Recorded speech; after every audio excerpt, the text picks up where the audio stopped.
ಇವತ್ತು ಬೆಳಗ್ಗಿಂದ ನಾವೆಲ್ಲರೂ ನಮ್ಮ ಲೈವ್ ಸ್ಟ್ರೀಮನ್ನು ನೋಡಿದ್ದೀವಿ.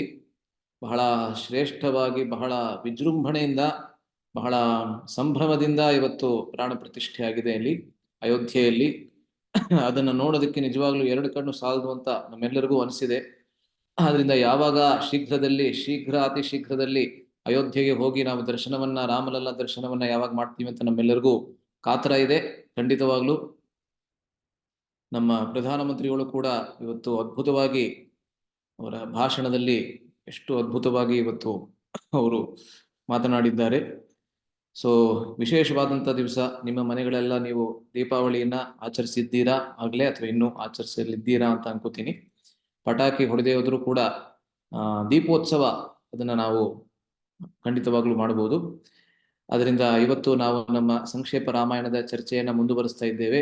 ಇವತ್ತು ಈ ಸಂಕ್ಷೇಪ ರಾಮಾಯಣದ ಅಂದ್ರೆ ವಾಲ್ಮೀಕಿ ರಾಮಾಯಣದ ಮೊದಲನೆಯ ಅಧ್ಯಾಯ ಏನಿದೆ ಅದರ 2ನೇ ಶ್ಲೋಕವನ್ನ ಇವತ್ತು ನಾವು ಚರ್ಚೆ ಮಾಡ್ತೀವಿ. ಈ 2ನೇ ಶ್ಲೋಕದಿಂದ 5ನೇ ಶ್ಲೋಕದವರೆಗೆ 4 ಶ್ಲೋಕಗಳಲ್ಲಿ ರಾಮನ 16 ಗುಣಗಳ ವರ್ಣನೆ ಬರುತ್ತದೆ. ಅದರ ಬಗ್ಗೆ ನೀವು ಮುಂಚೆ ಕೂಡ ಕೇಳಿರಬಹುದು ಅಥವಾ ಇವಾಗಲೂ ಕೇಳ್ತಾನೆ ಇರಬಹುದು. ಆದರೆ ಆ ಒಂದೊಂದು ಗುಣದ ಬಗ್ಗೆ ಎಲ್ಲ ಆಚಾರ್ಯರು ಎಷ್ಟು ಆಳವಾಗಿ ಬರೆದಿದ್ದಾರೆ. ಸೊ ಅದನ್ನ ಎಷ್ಟರ ಮಟ್ಟಕ್ಕಾಗತ್ತೋ ಅಷ್ಟರ ಮಟ್ಟಿಗೆ ಚರ್ಚೆ ಮಾಡ್ತೀವಿ. ಇವತ್ತು ರಾಮನ ಮೊದಲನೆಯ 6 ಗುಣಗಳು, ಮೊದಲನೆಯ ಶ್ಲೋಕದಲ್ಲಿ 6 ಗುಣಗಳ ಬಗ್ಗೆ ವಾಲ್ಮೀಕಿ ಮುನಿಗಳು ಹೇಳ್ತಾರೆ ಅಥವಾ ಕೇಳ್ತಾರೆ ಅಂತಾನೆ ಹೇಳ್ಬೇಕು. ನಾರದರಿಗೆ ಒಂದು ಪ್ರಶ್ನೆಯ ರೂಪದಲ್ಲಿ ಇದನ್ನ ಕೇಳ್ತಾರೆ. ಅದನ್ನ ಇವತ್ತು ಚರ್ಚೆ ಮಾಡ್ತೀವಿ.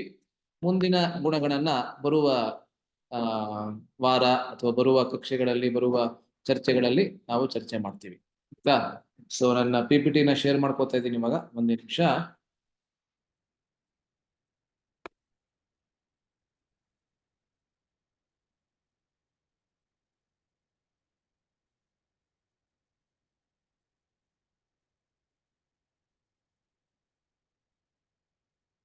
ಓಕೆ, ಸೊ ಇವತ್ತಿನ ಚರ್ಚೆಗೆ ನಾವು ಬರೋಣ. ಅದಕ್ಕಿಂತ ಮುಂಚೆ ಎಂದಿನಂತೆ ವಾಲ್ಮೀಕಿ ಪ್ರಣಾಮ ಆರಂಭದಲ್ಲಿ ಇದನ್ನ ಹೇಳಿ ನಮ್ಮ ಚರ್ಚೆಗೆ ಹೋಗೋಣ.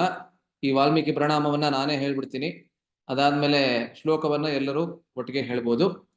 ಪೂಜಂತಂ ರಾಮ ರಾಮೇತಿ ಮಧುರಂ ಮಧುರಾಕ್ಷರಂ ಆರುಹ್ಯ ಕವಿತಾ ಶಾಖಾಂ ವಂದೇ ವಾಲ್ಮೀಕಿ ಕೋಕಿಲಂ ವಾಲ್ಮೀಕೇರ್ ಮುನಿಸಿಂಹಸ್ಯ ಕವಿತಾ ವನಚಾರಿಣಃ ಶೃಣ್ವನ್ ರಾಮಕಥಾನಾದಂ ಕೋನಯಾತಿ ಪರಾಂ ಗತಿಂ ಯಪ್ಪಿಬನ್ ಸತತಂ ರಾಮ ಚರಿತಾಮೃತ ಸಾಗರಂ ಅತೃಪ್ತಸ್ಥಂ ಮುನಿಂ ವಂದೇ ಪ್ರಾಚೇತ ಸಮಕಲ್ಮಷಂ. ವಾಲ್ಮೀಕಿ ಮುನಿಗಳಿಗೆ ನಮ್ಮ ಪ್ರಣಾಮಗಳನ್ನ, ನಮ್ಮ ಅಭಿನಂದನೆಗಳನ್ನ ಸಲ್ಲಿಸಿ ಇವತ್ತ ನಾವು ಈ 2ನೇ ಶ್ಲೋಕಕ್ಕೆ ಹೋಗ್ತಾ ಇದ್ದೇವೆ. ಇದು 2 ಆಕ್ಚುಲಿ. Okay, fine. ಇದು ವಾಲ್ಮೀಕಿ ರಾಮಾಯಣದ 2ನೇ ಶ್ಲೋಕ. ಇಲ್ಲಿ ವಾಲ್ಮೀಕಿಯವರ ಪ್ರಶ್ನೆಗಳು ಆರಂಭ ಆಗ್ತಾ ಇದೆ. ವಾಲ್ಮೀಕಿಯವರ ವಚನದ ಮೊದಲನೇ ಶ್ಲೋಕ ಇದು. ಇದುವರೆಗೆ ಕೇವಲ ಒಂದು ಮೊದಲನೇ ಶ್ಲೋಕದಲ್ಲಿ ಪೀಠಿಕೆ ರೂಪದಲ್ಲಿ ಇದೆ ಅಷ್ಟೇನೆ. ನಾರದರಾಗ್ಲಿ ವಾಲ್ಮೀಕಿಗಳಾಗ್ಲಿ ಮಾತನಾಡೋದಕ್ಕೆ ಆರಂಭಿಸಿಲ್ಲ. ಈ 2ನೇ ಶ್ಲೋಕದಿಂದ ವಾಲ್ಮೀಕಿಗಳ ಪ್ರಶ್ನೆಗಳು ಆರಂಭವಾಗುತ್ತೆ. ಬಹಳ ಪ್ರಸಿದ್ಧವಾದಂತಹ ಶ್ಲೋಕ ಇದು. ಅದರಿಂದ ಯಾರ್ಯಾರಿಗೆ ಆಗತ್ತೆ ಅನ್ಮ್ಯೂಟ್ ಮಾಡಿಕೊಂಡು ದಯವಿಟ್ಟು ನನ್ನ ಹಿಂದೆ ಹೇಳಿ ಪ್ರಸಿದ್ಧವಾದಂತಹ ಶ್ಲೋಕವನ್ನ. ಕೋನ್ವಸ್ಮಿನ್ ಸಾಂಪ್ರತಂ ಲೋಕೆ ಕೋನ್ವಸ್ಮಿನ್ ಸಾಂಪ್ರತಂ ಲೋಕೆ ಗುಣವಾನ್ ಕಷ್ಟವೀರ್ಯವಾನ್ ಗುಣವಾನ್ ಕಷ್ಟವೀರ್ಯವಾನ್ ಧರ್ಮಜ್ಞಶ್ಚ ಕೃತಜ್ಞಶ್ಚ ಧರ್ಮಜ್ಞಶ್ಚ ಕೃತಜ್ಞಶ್ಚ ಸತ್ಯವಾಕ್ಯೋ ದೃಢವ್ರತಃ ಸತ್ಯವಾಕ್ಯೋ ದೃಢವ್ರತಃ. ಕೋನ್ವಸ್ಮಿನ್ ಸಾಂಪ್ರತಂ ಲೋಕೆ ಕೋನ್ವಸ್ಮಿನ್ ಸಾಂಪ್ರತಂ ಲೋಕೆ ಗುಣವಾನ್ ಕಷ್ಟವೀರ್ಯವಾನ್ ಗುಣವಾನ್ ಕಷ್ಟವೀರ್ಯವಾನ್ ಧರ್ಮಜ್ಞಶ್ಚ ಕೃತಜ್ಞಶ್ಚ ಧರ್ಮಜ್ಞಶ್ಚ ಕೃತಜ್ಞಶ್ಚ ಸತ್ಯವಾಕ್ಯೋ ದೃಢವ್ರತಃ ಸತ್ಯವಾಕ್ಯೋ ದೃಢವ್ರತಃ. ಕೋನ್ವಸ್ಮಿನ್ ಸಾಂಪ್ರತಂ ಲೋಕೆ ಕೋನ್ವಸ್ಮಿನ್ ಸಾಂಪ್ರತಂ ಲೋಕೆ ಗುಣವಾನ್ ಕಷ್ಟವೀರ್ಯವಾನ್ ಗುಣವಾನ್ ಕಶ್ಯ ವೀರ್ಯವಾನ್ ಧರ್ಮಜ್ಞಶ್ಚ ಕೃತಜ್ಞಶ್ಚ ಧರ್ಮಜ್ಞಶ್ಚ ಕೃತಜ್ಞಶ್ಚ ಸತ್ಯವಾಕ್ಯೋ ದೃಢವ್ರತಃ. ಸತ್ಯವಾಕ್ಯೋ ದೃಢವ್ರತಃ. ಯಾರಾದ್ರೂ ಇಬ್ರು ಉಚ್ಚಾರಣೆ ಮಾಡ್ತೀರಾ ಪ್ರಸಿದ್ಧವಾದ ಶ್ಲೋಕವನ್ನ? ಮಾಡಿ ಯಾರಾದ್ರೂ ಇಬ್ರು.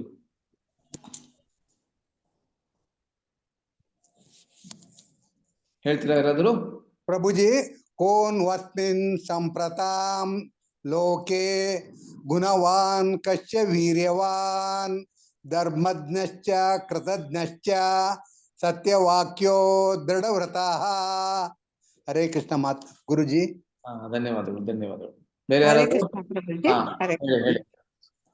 ಕೋನ್ವಾಸ್ಮಿನ್ ಸಂಪ್ರಾಪ್ತಂ ಲೋಕೆ ಗುಣವಾನ್ ಕಶ್ಚ ವೀರ್ಯವಾನ್ ಧರ್ಮಜ್ಞಶ್ಚ ಕೃತಜ್ಞಶ್ಚ ಸತ್ಯವಾಕ್ಯೋ ದೃಢವ್ರತಃ. ಹರೇ ಕೃಷ್ಣ ಪ್ರಭುಜಿ. ಧನ್ಯವಾದಗಳು. ಇದು ಬಹಳ ಸರಳವಾದಂತಹ ಅರ್ಥ. ನಾನು ಹೇಳೋದೇನೂ ಇಲ್ಲ, ಎಲ್ಲರಿಗೂ ಅರ್ಥ ಆಗೇ ಇರುತ್ತೆ. ಆದರೂ ಹೇಳ್ತಾ ಇದ್ದೀನಿ.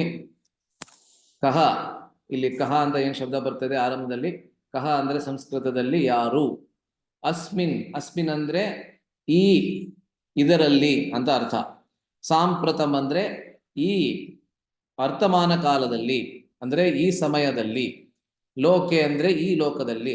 ಅದರಿಂದ ಮೊದಲನೇ ಸಾಲಿನ ಅರ್ಥ ಏನ್ ಬರ್ತದೆ ಅಂದ್ರೆ, ಈ ಸಮಯದಲ್ಲಿ ಈ ಲೋಕದಲ್ಲಿ ಯಾರು ಗುಣವಂತನಾಗಿದ್ದಾನೆ, ಮತ್ತೆ ಯಾರು ವೀರ್ಯವಂತನಾಗಿದ್ದಾನೆ, ಯಾರು ಧರ್ಮಜ್ಞನಾಗಿದ್ದಾನೆ, ಯಾರು ಕೃತಜ್ಞನಾಗಿದ್ದಾನೆ, ಯಾರು ಸತ್ಯವಾಕ್ಯನಾಗಿದ್ದಾನೆ, ಮತ್ತೆ ಯಾರು ದೃಢವ್ರತನಾಗಿದ್ದಾನೆ.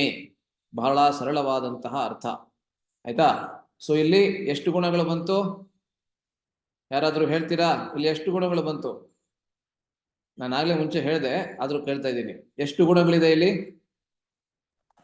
6 ಗುಣಗಳು. 6 ಅಲ್ಲ. ಮೊದಲನೇದು ಗುಣವಾನ್, ಎರಡನೇದು ವೀರ್ಯವಾನ್, ಮೂರನೇದು ಧರ್ಮಜ್ಞ, ನಾಲ್ಕನೇದು ಕೃತಜ್ಞ, ಐದನೇದು ಸತ್ಯವಾಕ್ಯ, ಮತ್ತೆ ಕೊನೆಯದು ದೃಢವ್ರತಃ, 6ನೇದು. ಆಯ್ತಾ? ಓಕೆ, ಇದ್ರ ಬಗ್ಗೆ ನಾವು ಚರ್ಚೆ ಮಾಡ್ತೀವಿ. ಅದಕ್ಕಿಂತ ಮುಂಚೆ ಇದರ ಅನುವಾದವನ್ನ ದಯವಿಟ್ಟು ಯಾರಾದ್ರೂ ಓದ್ತೀರಾ? ಹರೇ ಕೃಷ್ಣ ಪ್ರಭುಜಿ.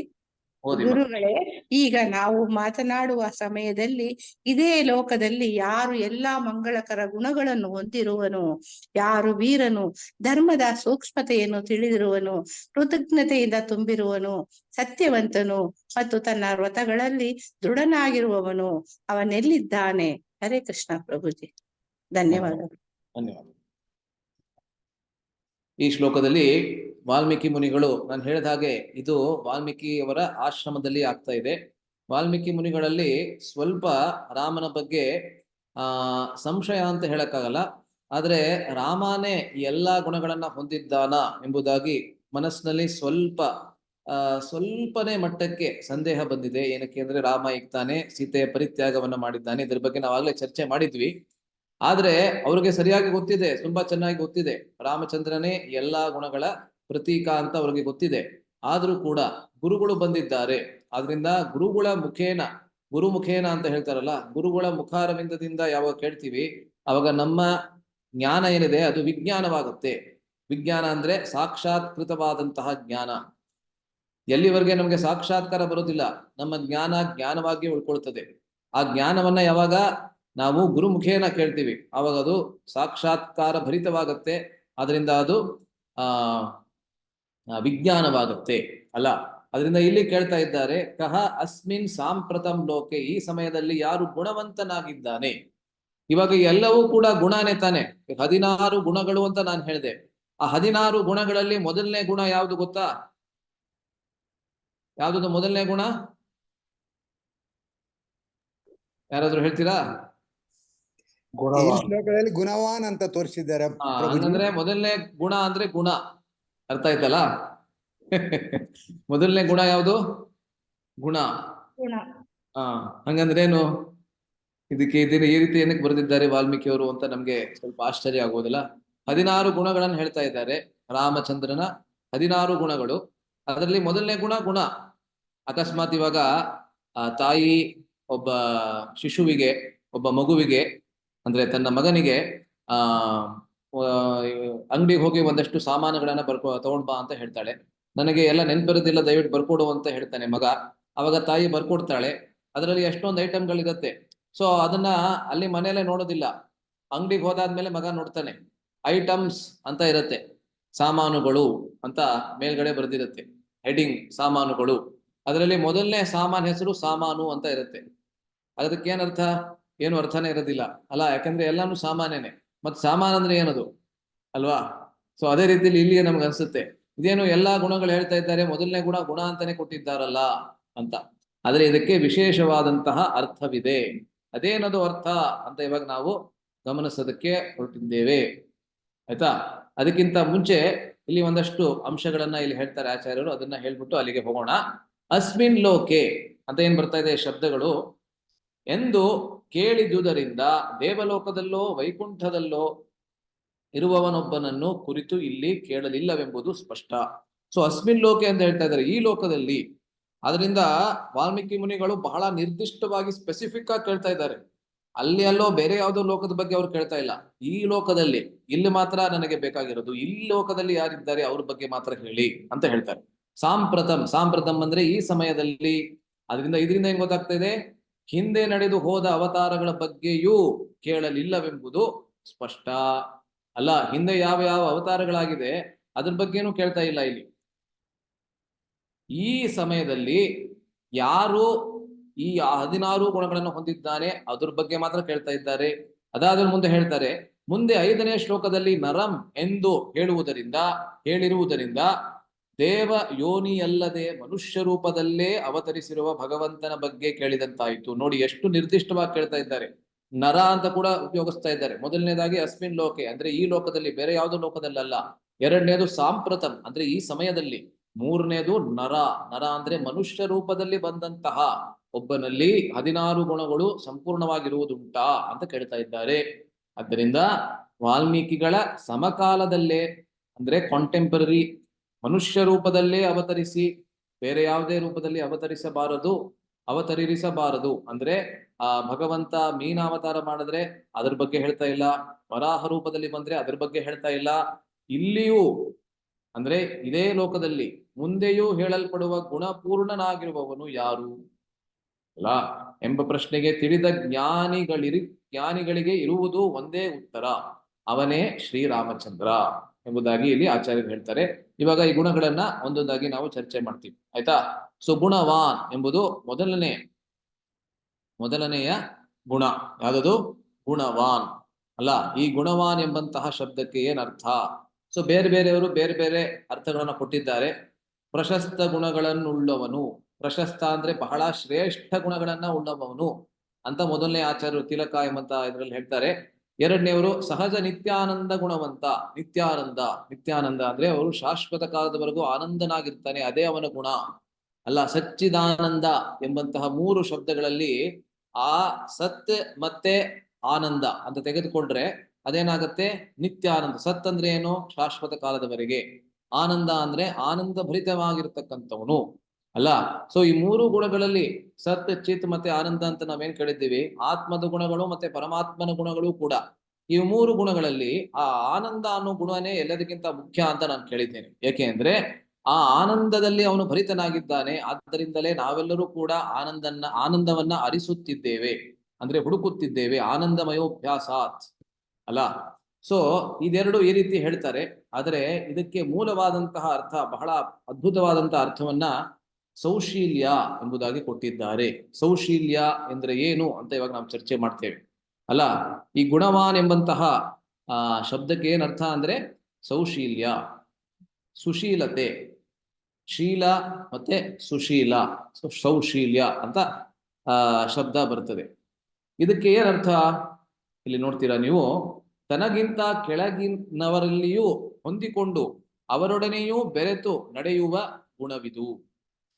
ಯಾರು ನಮಗಿಂತ ಕೆಳಗಡೆ ಇರ್ತಾರೆ, ಸಾಮಾನ್ಯವಾಗಿ ನಾವು ನಮ್ಮ ಗರ್ವವನ್ನ ಅವ್ರ ಮೇಲೆ ತೋರಿಸ್ತೀವಿ. ಯಾರು ನಮ್ಗಿಂತ ಮೇಲ್ಗಡೆ ಇರ್ತಾರೆ ಅವ್ರು ಕಂಡ್ರೆ ನಮಗೆ ಮಾತ್ಸರ್ಯ ಬರ್ತದೆ.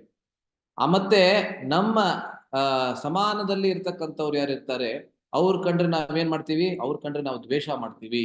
ಇದು ಸಾಮಾನ್ಯ ಜೀವಿಗಳ ಒಂದು ನಡವಳಿಕೆ ಈ ಲೋಕದಲ್ಲಿ. ಆದ್ರೆ ಭಗವಂತನ ನಡವಳಿಕೆ ಎಂತ ಶ್ರೇಷ್ಠವಾದಂತಹದ್ದು ಅಂತ ಹೇಳಿದ್ರೆ, ಅವನ ಕೆಳಗಡೆನೆ ಎಲ್ಲರೂ ಇರ್ತಕ್ಕಂತಹದ್ದು. ಆದರೆ ಅವರ ಕೆಳಗಡೆ ಯಾರಿದ್ದಾರೆ ಅವರೆಲ್ಲರ ಜೊತೆಗೆ ಹೊಂದ್ಕೊಂಡು ಬೆರೆತುಕೊಂಡು ಹೋಗ್ತಾನೆ. ಅವ್ರ ಜೊತೆಗೆ ಮೈತ್ರಿ ಭಾವನೆಯನ್ನ ಇಟ್ಕೊಂಡಿರ್ತಾನೆ. ಅವರ ಜೊತೆಗೆ ಆ ರೀತಿಯಾದಂತಹ ಗೆಳೆತನವನ್ನ ಬೆಳೆಸ್ತಾನೆ ಅವನು. ರಾಮಾಯಣದಲ್ಲಿ ಅನೇಕ ಉದಾಹರಣೆಗಳು ಇದಕ್ಕೆ ಇದೆ ಅಲ್ಲ. ಇದಕ್ಕೆ ಉದಾಹರಣೆ ಕೊಡ್ತಾರೆ, ಹಾಲು ನೀರಿನೊಡನೆ ಬೆರೆತು ಒಂದಾಗುವಂತೆ ಎಂಬುದಾಗಿ ಹೇಳ್ತಾರೆ. ಸೊ ಹಾಲನ್ನ ಸಾಮಾನ್ಯವಾಗಿ ನಮ್ಗೆ ಮಾರ್ಕೆಟ್ ಅಲ್ಲಿ ಏನ್ ಸಿಗತ್ತೆ, ಹಾಲು ನಂದಿನಿ ಹಾಲು ಅಥವಾ ಬೇರೆ ಯಾವ್ದೋ ಹಾಲು, ಅದು ಶುದ್ಧ ಹಾಲಲ್ಲ. ಅದು ಅಲ್ಲ, ನಮ್ಗೆಲ್ಲರಿಗೂ ಗೊತ್ತೇ ಇದೆ ಅದು ಅಲ್ಲ. ಶುದ್ಧ ಹಾಲು ಅಂದ್ರೆ ನಮ್ಗೆ ಬೇಕಂದ್ರೆ ನಾವೇ ಹಸುಗಳನ್ನ ಇಟ್ಕೋಬೇಕಷ್ಟೇ. ಆ ಪರಿಸ್ಥಿತಿ ಬಂದಿದೆ ಇವತ್ತು. ಎಲ್ಲಿಂದ ಯಾವ ಹಾಲು ಬರುತ್ತೋ ನಮ್ಗೆ ಗೊತ್ತಿಲ್ಲ. ಆದ್ರೆ ಸಿಟಿಗಳಂತೂ ಪ್ರಾಯಶಃ ನಮ್ಗೆ ಶುದ್ಧ ಹಾಲು ಸಿಗೋದಿಲ್ಲ. ಆದ್ರೆ ಹಳ್ಳಿಗಳಿಗೆ ಹೋದ್ರೆ ಪ್ರಾಯಶಃ ಸಿಗ್ಬೋದೇನೋ ಅಲ್ಲೇ, ಯಾಕೆಂದ್ರೆ ಅಲ್ಲೇ ನಾವು ಕಣ್ಣಾರೆ ನೋಡೋದ್ರಿಂದ ನಮ್ಗೆ ಖಚಿತ ಆಗತ್ತೆ ಅಷ್ಟೇನೆ. ಆದ್ರೆ ಮಾರ್ಕೆಟ್ ಅಲ್ಲಿ ಸಿಗೋ ಹಾಲು ಏನದು, ಹಾಲ್ ಜೊತೆಗೆ ನೀರನ್ನ ಬೆರೆಸ್ಬಿಟ್ಟು ಕೊಡ್ತಾರೆ. ಆದ್ರೆ ಆ ನೀರ್ ತರ ಕಾಣಿಸೋದೇ ಇಲ್ಲ, ಹಾಲ್ ತರಾನೇ ಕಾಣಿಸುತ್ತೆ ಅಲ್ಲ. ಏನಕ್ಕೆ ಅಂದ್ರೆ ಹಾಲು ನೀರು ಜೊತೆಗೆ ಬೆರೆಯತ್ತೆ, ಆದ್ರೆ ನೀರನ್ನ ಹಾಲಾಗಿ ಮಾಡ್ಬಿಡುತ್ತೆ ಅದು ಅಲ್ಲ. ನೀರಿನಲ್ಲಿ ಆ ಹಾಲಿನ ಅಂಶವನ್ನ ಅದನ್ನ ಅದರ ಒಳಗೆ ಸೇರಿಸಿ ಆ ನೀರನ್ನು ಹಾಲಾಗಿ ಕಾಣುವಂತೆ ಅದನ್ನ ಮಾಡ್ಬಿಡತ್ತೆ. ಸೊ ಅದೇ ರೀತಿ ಭಗವಂತ ಒಬ್ಬ ನಿಕೃಷ್ಟವಾದಂತಹ ವ್ಯಕ್ತಿಯ ಜೊತೆಗೆ ಅವನು ಸೇರಿದ್ರೆ, ಆ ನಿಕೃಷ್ಟವಾದಂತ ವ್ಯಕ್ತಿಯಲ್ಲಿ ತನ್ನ ಗುಣಗಳನ್ನ ಅವನಲ್ಲಿ ಪ್ರಸರಿಸಿ ಆ ವ್ಯಕ್ತಿಯನ್ನ ಅವನು ಭಗವಂತಾಗೆ ಮಾಡೋದಿಲ್ಲ, ಆದ್ರೆ ಭಗವಂತನ ಆ ಗುಣಗಳು ಅವನಲ್ಲಿ ಬರೋ ಹಾಗೆ ಮಾಡ್ಬಿಡ್ತಾನೆ. ಅದು ಭಗವಂತನ ದೊಡ್ಡತನ ಅಲ್ಲ. ನೀರು ಮೇಲಿಂದ ಕೆಳಗಿಳಿದು ಬಂದಂತೆ, ಅದೇ ರೀತಿ ಯಾವ್ದಾದ್ರು ಒಂದು ಫಾಲ್ಸ್, ಶಿವನ ಸಮುದ್ರ ಫಾಲ್ಸ್ ಆ ರೀತಿ ಏನಾದ್ರು ನೋಡಿದ್ರೆ ಮೇಲ್ಗಡೆಯಿಂದ ಕೆಳಗೆ ಇಳಿದು ಬಂದಂತೆ ಹೇಗೆ ಅದು ರಭಸದಿಂದ ಬರ್ತದೆ. ಸೊ ಅದೇ ರೀತಿಯಲ್ಲಿ ಭಗವಂತ ತನ್ನ ಸ್ಥಾನ ಬಹಳ ಉತ್ಕೃಷ್ಟವಾಗಿದ್ರು ಕೂಡ ಆ ಭಕ್ತ ಯಾರಿದ್ದಾನೆ ಅವನ ಸ್ಥಾನಕ್ಕೆ ಇಳಿದು ಬಂದು ಅವನ ಜೊತೆಗೆ ಅವನು ಆದಾನ ಪ್ರದಾನವನ್ನ ಮಾಡ್ತಾನೆ ಅಲ್ಲ. ಸೊ ಅದು ಭಗವಂತನ ದೊಡ್ಡ ಗುಣ, ಅದಕ್ಕೆ ಸೌಶೀಲ್ಯ ಎಂಬಂತೆ ಹೆಸರು. ಈ ಒಂದೇ ಗುಣವನ್ನ ಏನಕ್ಕೆ ಪ್ರತ್ಯೇಕವಾಗಿ ಹೇಳ್ತಾ ಇದ್ದಾರೆ? 16 ಗುಣಗಳು ಕೂಡ ಗುಣಗಳಾದ್ಮೇಲೆ ಈಗ ಒಂದೇ ಗುಣವಾನ್ ಎಂಬಂತೆ ಶಬ್ದವನ್ನ ಪ್ರತ್ಯೇಕವಾಗಿ ಏನಕ್ಕೆ ಹೇಳ್ತಾ ಇದ್ದಾರೆ ಅಂದ್ರೆ, ಇಲ್ಲಿ ಹೇಳ್ತಾರೆ ಉಳಿದೆಲ್ಲವೂ ಗುಣಗಳಾಗಿದ್ದರೂ ಕೂಡ ಇದೊಂದನ್ನು ಪ್ರತ್ಯೇಕಿಸಿ ಅಂದ್ರೆ ಬೇರೆ ಸೆಪರೇಟ್ ಆಗಿ ಹೇಳಿ, ಬಾಯಿ ಬಿಟ್ಟು ಗುಣವೆಂದು ಸಾಮಾನ್ಯ ನಿರ್ದೇಶ ಮಾಡಿರುವುದರಿಂದ ಇದು ಭಗವಂತನಲ್ಲಿ ಎದ್ದು ಕಾಣುವ ಗುಣವೆಂದರ್ಥ. ಸೊ ಬೇರೆ ಎಲ್ಲಾ ಗುಣಗಳು ಕೂಡ ಇದೆ ಖಂಡಿತವಾಗ್ಲು ಭಗವಂತನಲ್ಲಿ, ಆದ್ರೆ ಈ ಒಂದು ಗುಣದಿಂದ ಬೇರೆ ಎಲ್ಲಾ ಗುಣಗಳು ಕೂಡ ಅದು ಗುಣವತ್ತರಾಗತ್ತೆ ಎಂಬುದಾಗಿ ಹೇಳ್ತಾರೆ. ಅಂದ್ರೆ ಈ ಗುಣವೇ ಬೇರೆ ಎಲ್ಲಾ ಗುಣಗಳಿಗೆ ಮೂಲ ಎಂಬುದಾಗಿ ಅಲ್ಲ. ಯಾಕೆಂದ್ರೆ ಈ ಗುಣದಿಂದ ಬೇರೆ ಎಲ್ಲಾ ಗುಣಗಳು ಕೂಡ ಪ್ರಕಾಶವಾಗತ್ತೆ. ಆ ಗುಣ ಕೂಡ ಇದೆ ಭಗವಂತನಲ್ಲಿ ಅಂತ ನಮ್ಗೆಲ್ಲರಿಗೂ ಗೊತ್ತಾಗುತ್ತೆ. ಯಾವಾಗ ಭಗವಂತ ನಮ್ಮ ಕಡೆಗೆ ಇಳಿದು ಬಂದು ನಮಗೆ ತನ್ನ ದಯೆಯನ್ನ, ತನ್ನ ಕೃಪೆಯನ್ನ, ತನ್ನ ಆಶೀರ್ವಾದವನ್ನ ಕೊಡ್ತಾನೆ, ಆವಾಗ ನೋಡಿ ಭಗವಂತನಲ್ಲಿ ಬೇರೆ ಎಲ್ಲಾ ಗುಣಗಳು ಕೂಡ ಇದೆ ಅಂತ ನಮಗೆ ಗೊತ್ತಾಗತ್ತೆ ಅಲ್ಲ. ಆದ್ರಿಂದ ಈ ಗುಣವನ್ನ ಪ್ರತ್ಯೇಕ ಮಾಡಿ ಹೇಳ್ತಾ ಇದ್ದಾರೆ ಎಂಬುದಾಗಿ ಅವರು ಹೇಳ್ತಾರೆ ಆಯ್ತಾ. ಇದಕ್ಕೆ ಒಂದಷ್ಟು ಉದಾಹರಣೆಗಳನ್ನ ಕೊಡ್ತಾರೆ. ಎಷ್ಟೊಂದು ಉದಾಹರಣೆಗಳಿದೆ ರಾಮಾಯಣದಲ್ಲಿ, ಇದೆಲ್ಲ ಉದಾಹರಣೆಗಳು ಅಲ್ಲ. ಮೊದಲನೇದು ಗುಹ, ನಿಷಾದ ರಾಜ ಗುಹ, ಅವನ ಬಗ್ಗೆ ಎಲ್ಲರಿಗೂ ಗೊತ್ತೇ ಇದೆ. ಯಾವಾಗ ರಾಮ ಲಕ್ಷ್ಮಣ ಸೀತೆ ಮತ್ತೆ ಸುಮಂತ್ರನ ಇದು ರಥದಲ್ಲಿ ಕೂತ್ಕೊಂಡು ಅಯೋಧ್ಯೆಯನ್ನ ಬಿಟ್ಟು ವನವಾಸಕ್ಕೆ ತೆರಳ್ತಾರೆ, ಆವಾಗ ಚಿತ್ರಕೂಟಕ್ಕೆ ಕರ್ಕೊಂಡು ಬಂದಿದ್ದು ಮತ್ತೆ ಆ ದೋಣಿಯಲ್ಲಿ ರಾಮ ಲಕ್ಷ್ಮಣ ಸೀತೆಯರನ್ನ ಕರ್ಕೊಂಡು ಬಂದು ಅವರನ್ನ ಚಿತ್ರಕೂಟಕ್ಕೆ ತಲುಪಿಸಿದ್ದು ಯಾರು? ನಿಷಾದ ರಾಜ ಗುಹ ಅನ್ನೋನು ಬಂದವನು ಬಹಳ ನಿಕೃಷ್ಟವಾದಂತ ವಂಶದಲ್ಲಿ ಅಲ್ಲ. ಅವನು ಒಂದು ಆದಿವಾಸಿಗಳ ವಂಶದಲ್ಲಿ ಬಂದಂತವನು. ಅಂತಹವನ ಜೊತೆಗೆ ರಾಮಚಂದ್ರನಿಗೆ ಅಂತಹ ಒಂದು ದೊಡ್ಡ ಒಂದು ಸ್ನೇಹವನ್ನ ಬೆಳೆಸ್ತಾನೆ ರಾಮಚಂದ್ರ. ಗುಹನನ್ನ ತನ್ನ ಗೆಳೆಯನಾಗಿ ಅವನು ಪರಿಗಣಿಸ್ತಾನೆ. ಇತ್ತೀಚೆಗೆ ಯಾವಾಗ ನಮ್ಮ ಪ್ರಧಾನಮಂತ್ರಿಗಳು ಅಯೋಧ್ಯೆಯಲ್ಲಿ ಬೇರೆ ಬೇರೆ ಪ್ರಾಜೆಕ್ಟ್ ಗಳನ್ನ ಲಾಂಚ್ ಮಾಡ್ತಾ ಇದ್ರು, ಅವಾಗ ಅಲ್ಲಿ ಒಂದು ಗೆಸ್ಟ್ ಹೌಸ್ ಮಾಡಿದ್ರು, ಅತಿಥಿ ಗೃಹ. ಅದಕ್ಕೆ ಏನು ಹೆಸರು ಕೊಟ್ರು ಗೊತ್ತಾ? ಗುಹಾ ಗೆಸ್ಟ್ ಹೌಸ್ ಅಲ್ಲ. ವಾಲ್ಮೀಕಿ ಏರ್ಪೋರ್ಟ್ ಮತ್ತೆ ಗುಹಾ ಗೆಸ್ಟ್ ಹೌಸ್ ಅಲ್ಲ. ಏನಕ್ಕೆ ಅಂತ ಹೇಳಿದ್ರೆ ಅತಿಥಿ ಸೇವೆಯನ್ನ ಹೇಗೆ ಮಾಡಬೇಕು ಅನ್ನೋದನ್ನ ಗುಹಾ ನಮ್ಮೆಲ್ಲರಿಗೂ ಕಲಿಸ್ಕೊಡ್ತಾನೆ. ಇಲ್ಲಿ ನಾವು ನೋಡ್ಬೋದು ಅಲ್ಲ, ಒಬ್ಬ ಆದಿವಾಸಿಯ ಜೊತೆಗೆ ರಾಮಚಂದ್ರ ಆ ರೀತಿಯಾದಂತಹ ಸ್ನೇಹವನ್ನ ಬೆಳೆಸ್ತಾ ಇದ್ದಾನೆ, ಆ ರೀತಿಯಾದಂತಹ ಗೆಳೆತನವನ್ನ ಬೆಳೆಸ್ತಾ ಇದ್ದಾನೆ. ಅದು ಹೇಗ್ ಸಾಧ್ಯ? ಏನಕ್ಕೆ ಅಂದ್ರೆ ರಾಮಚಂದ್ರ ಯಾವತ್ತೂ ಕೂಡ ತನ್ನ ಸ್ಥಾನವನ್ನ ಮುಖ್ಯವಾಗಿ ಪರಿಗಣಿಸಲಿಲ್ಲ. ಯಾರ ಜೊತೆಗೆ ನಾನಿದ್ದೇನೆ ಅವರ ಸ್ಥಾನಕ್ಕೆ ನಾನು ಇಳಿದು ಬಂದು ಅವರ ಜೊತೆಯಲ್ಲಿ ನಾನು ಬೆರೆಯಬೇಕು ಎಂಬುದನ್ನ ಮಾತ್ರ ಅವನು ಪರಿಗಣಿಸ್ತಾನೆ. ಅದೇ ರೀತಿ ರಾಮಾಯಣದಲ್ಲಿ ನಾವು ನೋಡ್ತೇವೆ, ವಿವಿಧವಾದಂತಹ ಜನರ ಜೊತೆಗೆ ಅವನು ಸ್ನೇಹವನ್ನ ಬೆಳೆಸ್ತಾನೆ. ಜಾಂಬವಂತನ ಜೊತೆಗೆ, ಜಾಂಬವಂತ ಒಬ್ಬ ಕೋತಿ ವಂಶದಲ್ಲಿ ಬಂದಂತವನು, ಅವನ ಜೊತೆಗೆ ಆ ರೀತಿಯಾದಂತಹ ಸ್ನೇಹ. ಶಬರಿಯ ಜೊತೆಗೆ ಇದೆ, ನಮ್ಮದೇ ಆದಂತಹ ಕಿಷ್ಕಿಂಧ ಕ್ಷೇತ್ರದಲ್ಲಿ ಶಬರಿಯ ಗುಹೆ ಇದೆ ಅಲ್ಲ, ನೀವೆಲ್ಲರೂ ಹೋಗಿರ್ತೀರಾ ಅಂತ ಅನ್ಕೋತೀನಿ. ಆ ಶಬರಿಯ ಗುಹೆಯಲ್ಲಿ ಇದ್ದಂತಹ ಶಬರಿ ಅಂತಹ ಬಹಳ ಶ್ರೇಷ್ಠ ವಂಶದಲ್ಲಿ ಬಂದಂತವಳು ಯಾರೂ ಅಲ್ಲ. ಕೇವಲ ಅವಳ ಗುರುಗಳು, ಮತಂಗ ಋಷಿಯ ಗುರುಗಳ ಆಜ್ಞೆಯ ಮೇರೆಗೆ ಆ ರಾಮಚಂದ್ರ ಬರ್ತಾನೆ, ಅಲ್ಲಿಯವರೆಗೆ ನೀನು ಇಲ್ಲೇ ಇರಬೇಕು ಅಂತ ಹೇಳಿದ್ರಿಂದ ಆ ಗುರುಗಳು ಮತ್ತೆ ಬೇರೆ ಎಲ್ಲ ಶಿಷ್ಯರು ವಾಪಸ್ಸು ಆಧ್ಯಾತ್ಮಿಕ ಜಗತ್ತಿಗೆ ಹೋದ್ರೂ ಕೂಡ ಅವಳೊಬ್ಬಳು ಮಾತ್ರ ಅಲ್ಲಿ ಉಳ್ಕೊಂಡ್ಲು. ಅದರಿಂದ ರಾಮಚಂದ್ರ ಎಂತ ಆದಾನ ಪ್ರದಾನವನ್ನ ಮಾಡ್ತಾನೆ ಅವಳ ಜೊತೆಗೆ ಅಂತ ನಾವು ನೋಡಿದ್ದೇವೆ ರಾಮಾಯಣದಲ್ಲಿ. ವಿಭೀಷಣನ ಜೊತೆಗೆ, ವಿಭೀಷಣ ಎಲ್ಲರವನ್ನ ನೋಡಿದ್ರೆ ವಿಭೀಷಣನ ಜೊತೆಗೆ ನಿಜವಾಗ್ಲೂ ರಾಮಚಂದ್ರ ಮಾಡಿದಂತಹ ಸ್ನೇಹ ಅದ್ವಿತೀಯ ಅಂತಾನೆ ಹೇಳ್ಬೇಕು. ಯಾಕೆಂದ್ರೆ ತನ್ನ ಶತ್ರು ಪಕ್ಷದವನ ಜೊತೆಗೆ ಸ್ನೇಹವನ್ನ ಬೆಳೆಸೋದು ಎಷ್ಟು ಕಷ್ಟ. ಅದು ವಿಶೇಷವಾಗಿ ಶತ್ರು ಪಕ್ಷದವನು ಆಶ್ರಯವನ್ನ ಬೇಡಿ ಬರ್ತಾ ಇದ್ದಾನೆ ವಿಭೀಷಣ, ನನಗೆ ದಯವಿಟ್ಟು ಆಶ್ರಯವನ್ನ ನೀಡು, ರಾವಣ ನನ್ನನ್ನ ಹೊರಗೆ ಅಟ್ಟು ಬಿಟ್ಟಿದ್ದಾನೆ, ದಯವಿಟ್ಟು ನನಗೆ ಆಶ್ರಯವನ್ನ ನೀಡಲೇಬೇಕು ಅಂತ. ಅಂಥವನ ಜೊತೆಗೆ ಆ ರೀತಿಯಾದಂತಹ ಬರೀ ಕೇವಲ ಅವನಿಗೆ ಆಶ್ರಯವನ್ನ ಮಾತ್ರ ನೀಡಲಿಲ್ಲ, ಅವನ ಜೊತೆಗೆ ಸ್ನೇಹವನ್ನ ಬೆಳೆಸ್ತಾನೆ ಅಲ್ಲ. ಆದ್ದರಿಂದಲೇ ರಾಮಾಯಣದಲ್ಲಿ ಸುಮಾರು 9 ರಿಂದ 10 ಶರಣಾಗತಿಗಳು ಅಂತ ಇದೆ. ರಾಮಾಯಣದ ಸಾರವೆಂದರೆ ಶರಣಾಗತಿ ಎಂಬಂತೆ ನಮ್ಮ ಎಲ್ಲ ಆಚಾರ್ಯರು ನಮಗೆ ತೋರಿಸ್ಕೊಟ್ಟಿದ್ದಾರೆ. ಎಷ್ಟೊಂದು ಪ್ರಸಂಗಗಳಿದೆ, ಸುಮಾರು 9 ರಿಂದ 10 ಮುಖ್ಯವಾದಂತಹ ಪ್ರಸಂಗಗಳು, ಶರಣಾಗತಿಯ ಪ್ರಸಂಗಗಳು ರಾಮಾಯಣದಲ್ಲಿದೆ. ಆದರೆ ಅದೆಲ್ಲದರಲ್ಲೂ ಸರ್ವೋಚ್ಚವಾದಂತಹ ಪ್ರಸಂಗ ಅಂತ ಹೇಳಿದ್ರೆ ವಿಭೀಷಣ ಶರಣಾಗತಿ. ಎಲ್ಲ ಸಮಸ್ತವಾದಂತಹ ರಾಮಾಯಣದ ಸಾರ, ಬೇರೆ ಎಲ್ಲ ಶರಣಾಗತಿಗಳ ಸಾರ ಅಂತಕ್ಕಂತಹದ್ದು ಇರುವಂತಹದ್ದು ಎಲ್ಲಿ ಅಂದ್ರೆ ವಿಭೀಷಣ ಶರಣಾಗತಿಯಲ್ಲಿ ಎಂಬಂತೆ ಎಲ್ಲ ಆಚಾರ್ಯರು ಹೇಳ್ತಾರೆ. ಸೊ ಅದಾದ್ಮೇಲೆ ಹನುಮಂತನ ಜೊತೆಗೆ ಕೂಡ, ಹನುಮಂತ ಕೂಡ ಕೋತಿಯ ವಂಶದಲ್ಲಿ ಇರ್ತಕ್ಕಂಥವನು ಅಲ್ಲ, ಅದರಿಂದ ಅವನ ಜೊತೆಗೆ ಕೂಡ ಆ ರೀತಿಯಾದಂತಹ ಸ್ನೇಹವನ್ನ ಬೆಳೆಸ್ತಾನೆ ರಾಮಚಂದ್ರ. ಮತ್ತೆ ಸುಗ್ರೀವನ ಜೊತೆಗೆ ಅಲ್ಲ, ಸುಗ್ರೀವ ಕೂಡ ಕೋತಿ ವಂಶದಲ್ಲಿ ಬಂದಂತವನು, ವಾನರ ವಂಶದಲ್ಲಿ ಬಂದಂತವನು.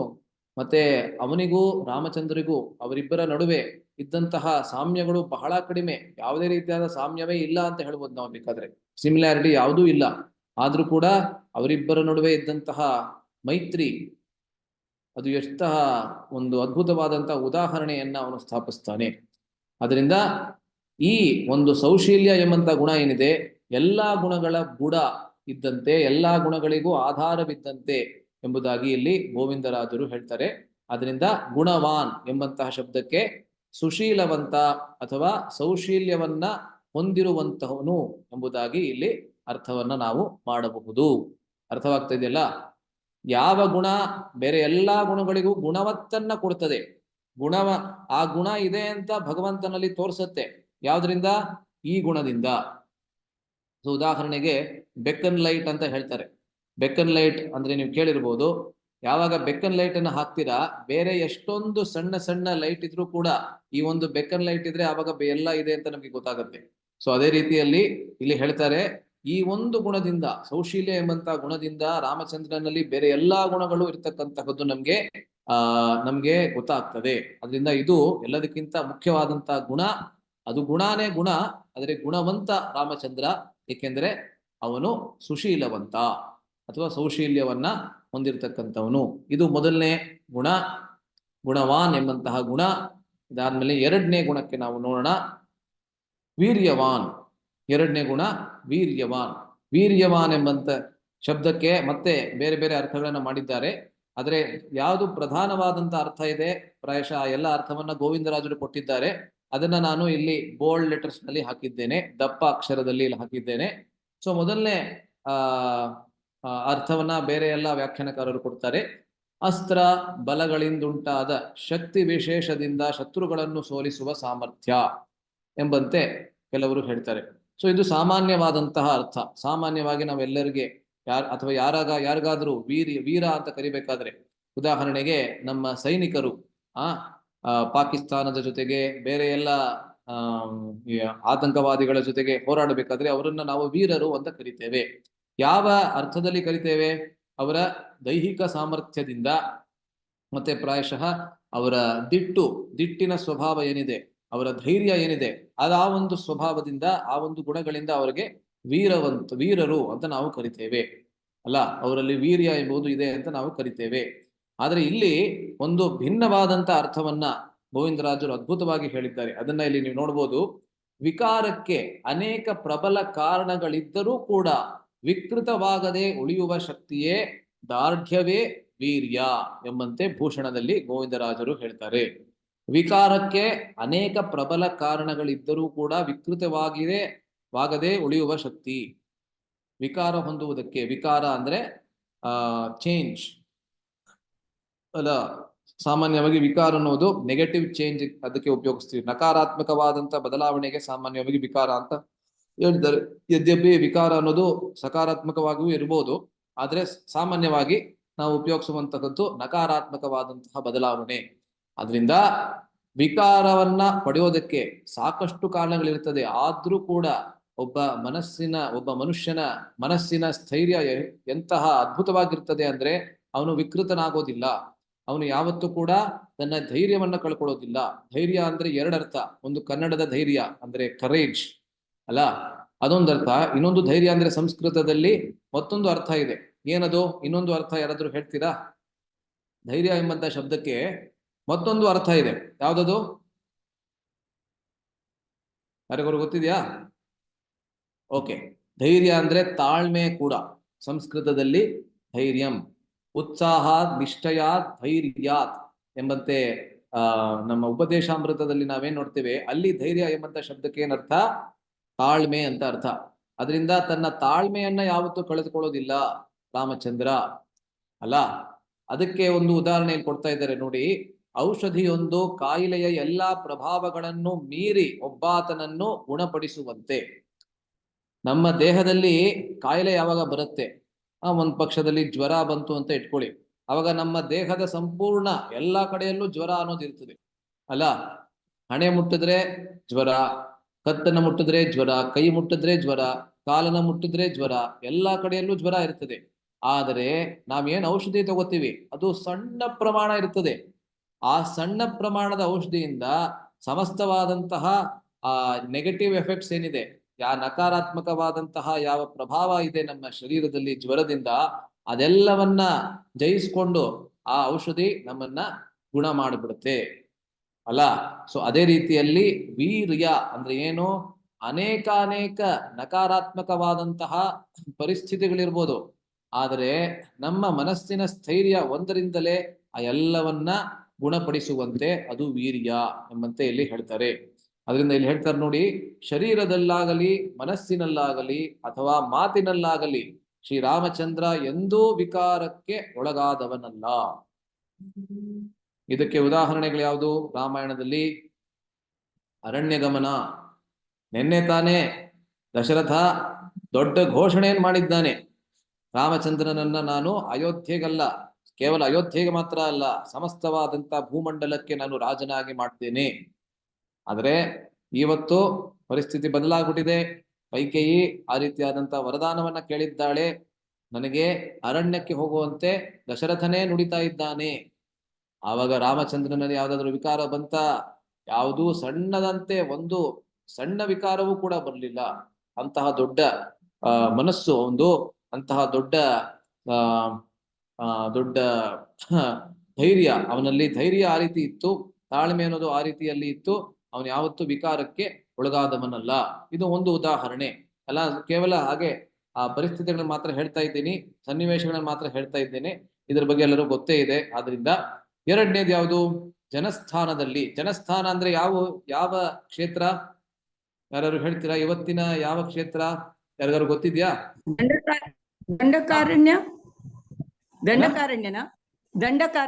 ದಂಡಕಾರಣ್ಯ ಅಲ್ಲ. ಜನಸ್ಥಾನ ಅನ್ನೋದು, ನಾನು ಒಂದು ಹಿಂಟ್ ಕೊಡ್ಬೇಕಾದ್ರೆ, ಸುಳಿವು ಕೊಡ್ಬೇಕಂತ ಹೇಳಿದ್ರೆ, ಇವತ್ತಿನ ಮಹಾರಾಷ್ಟ್ರದಲ್ಲಿ ಬರುತ್ತೆ. ಯಾವ್ದದು? ಇವಾಗ ಎಲ್ಲರಿಗೂ ಗೊತ್ತಾಗತ್ತೆ ಅಂತ ಕಾಣುತ್ತೆ. ನಾಸಿಕ್.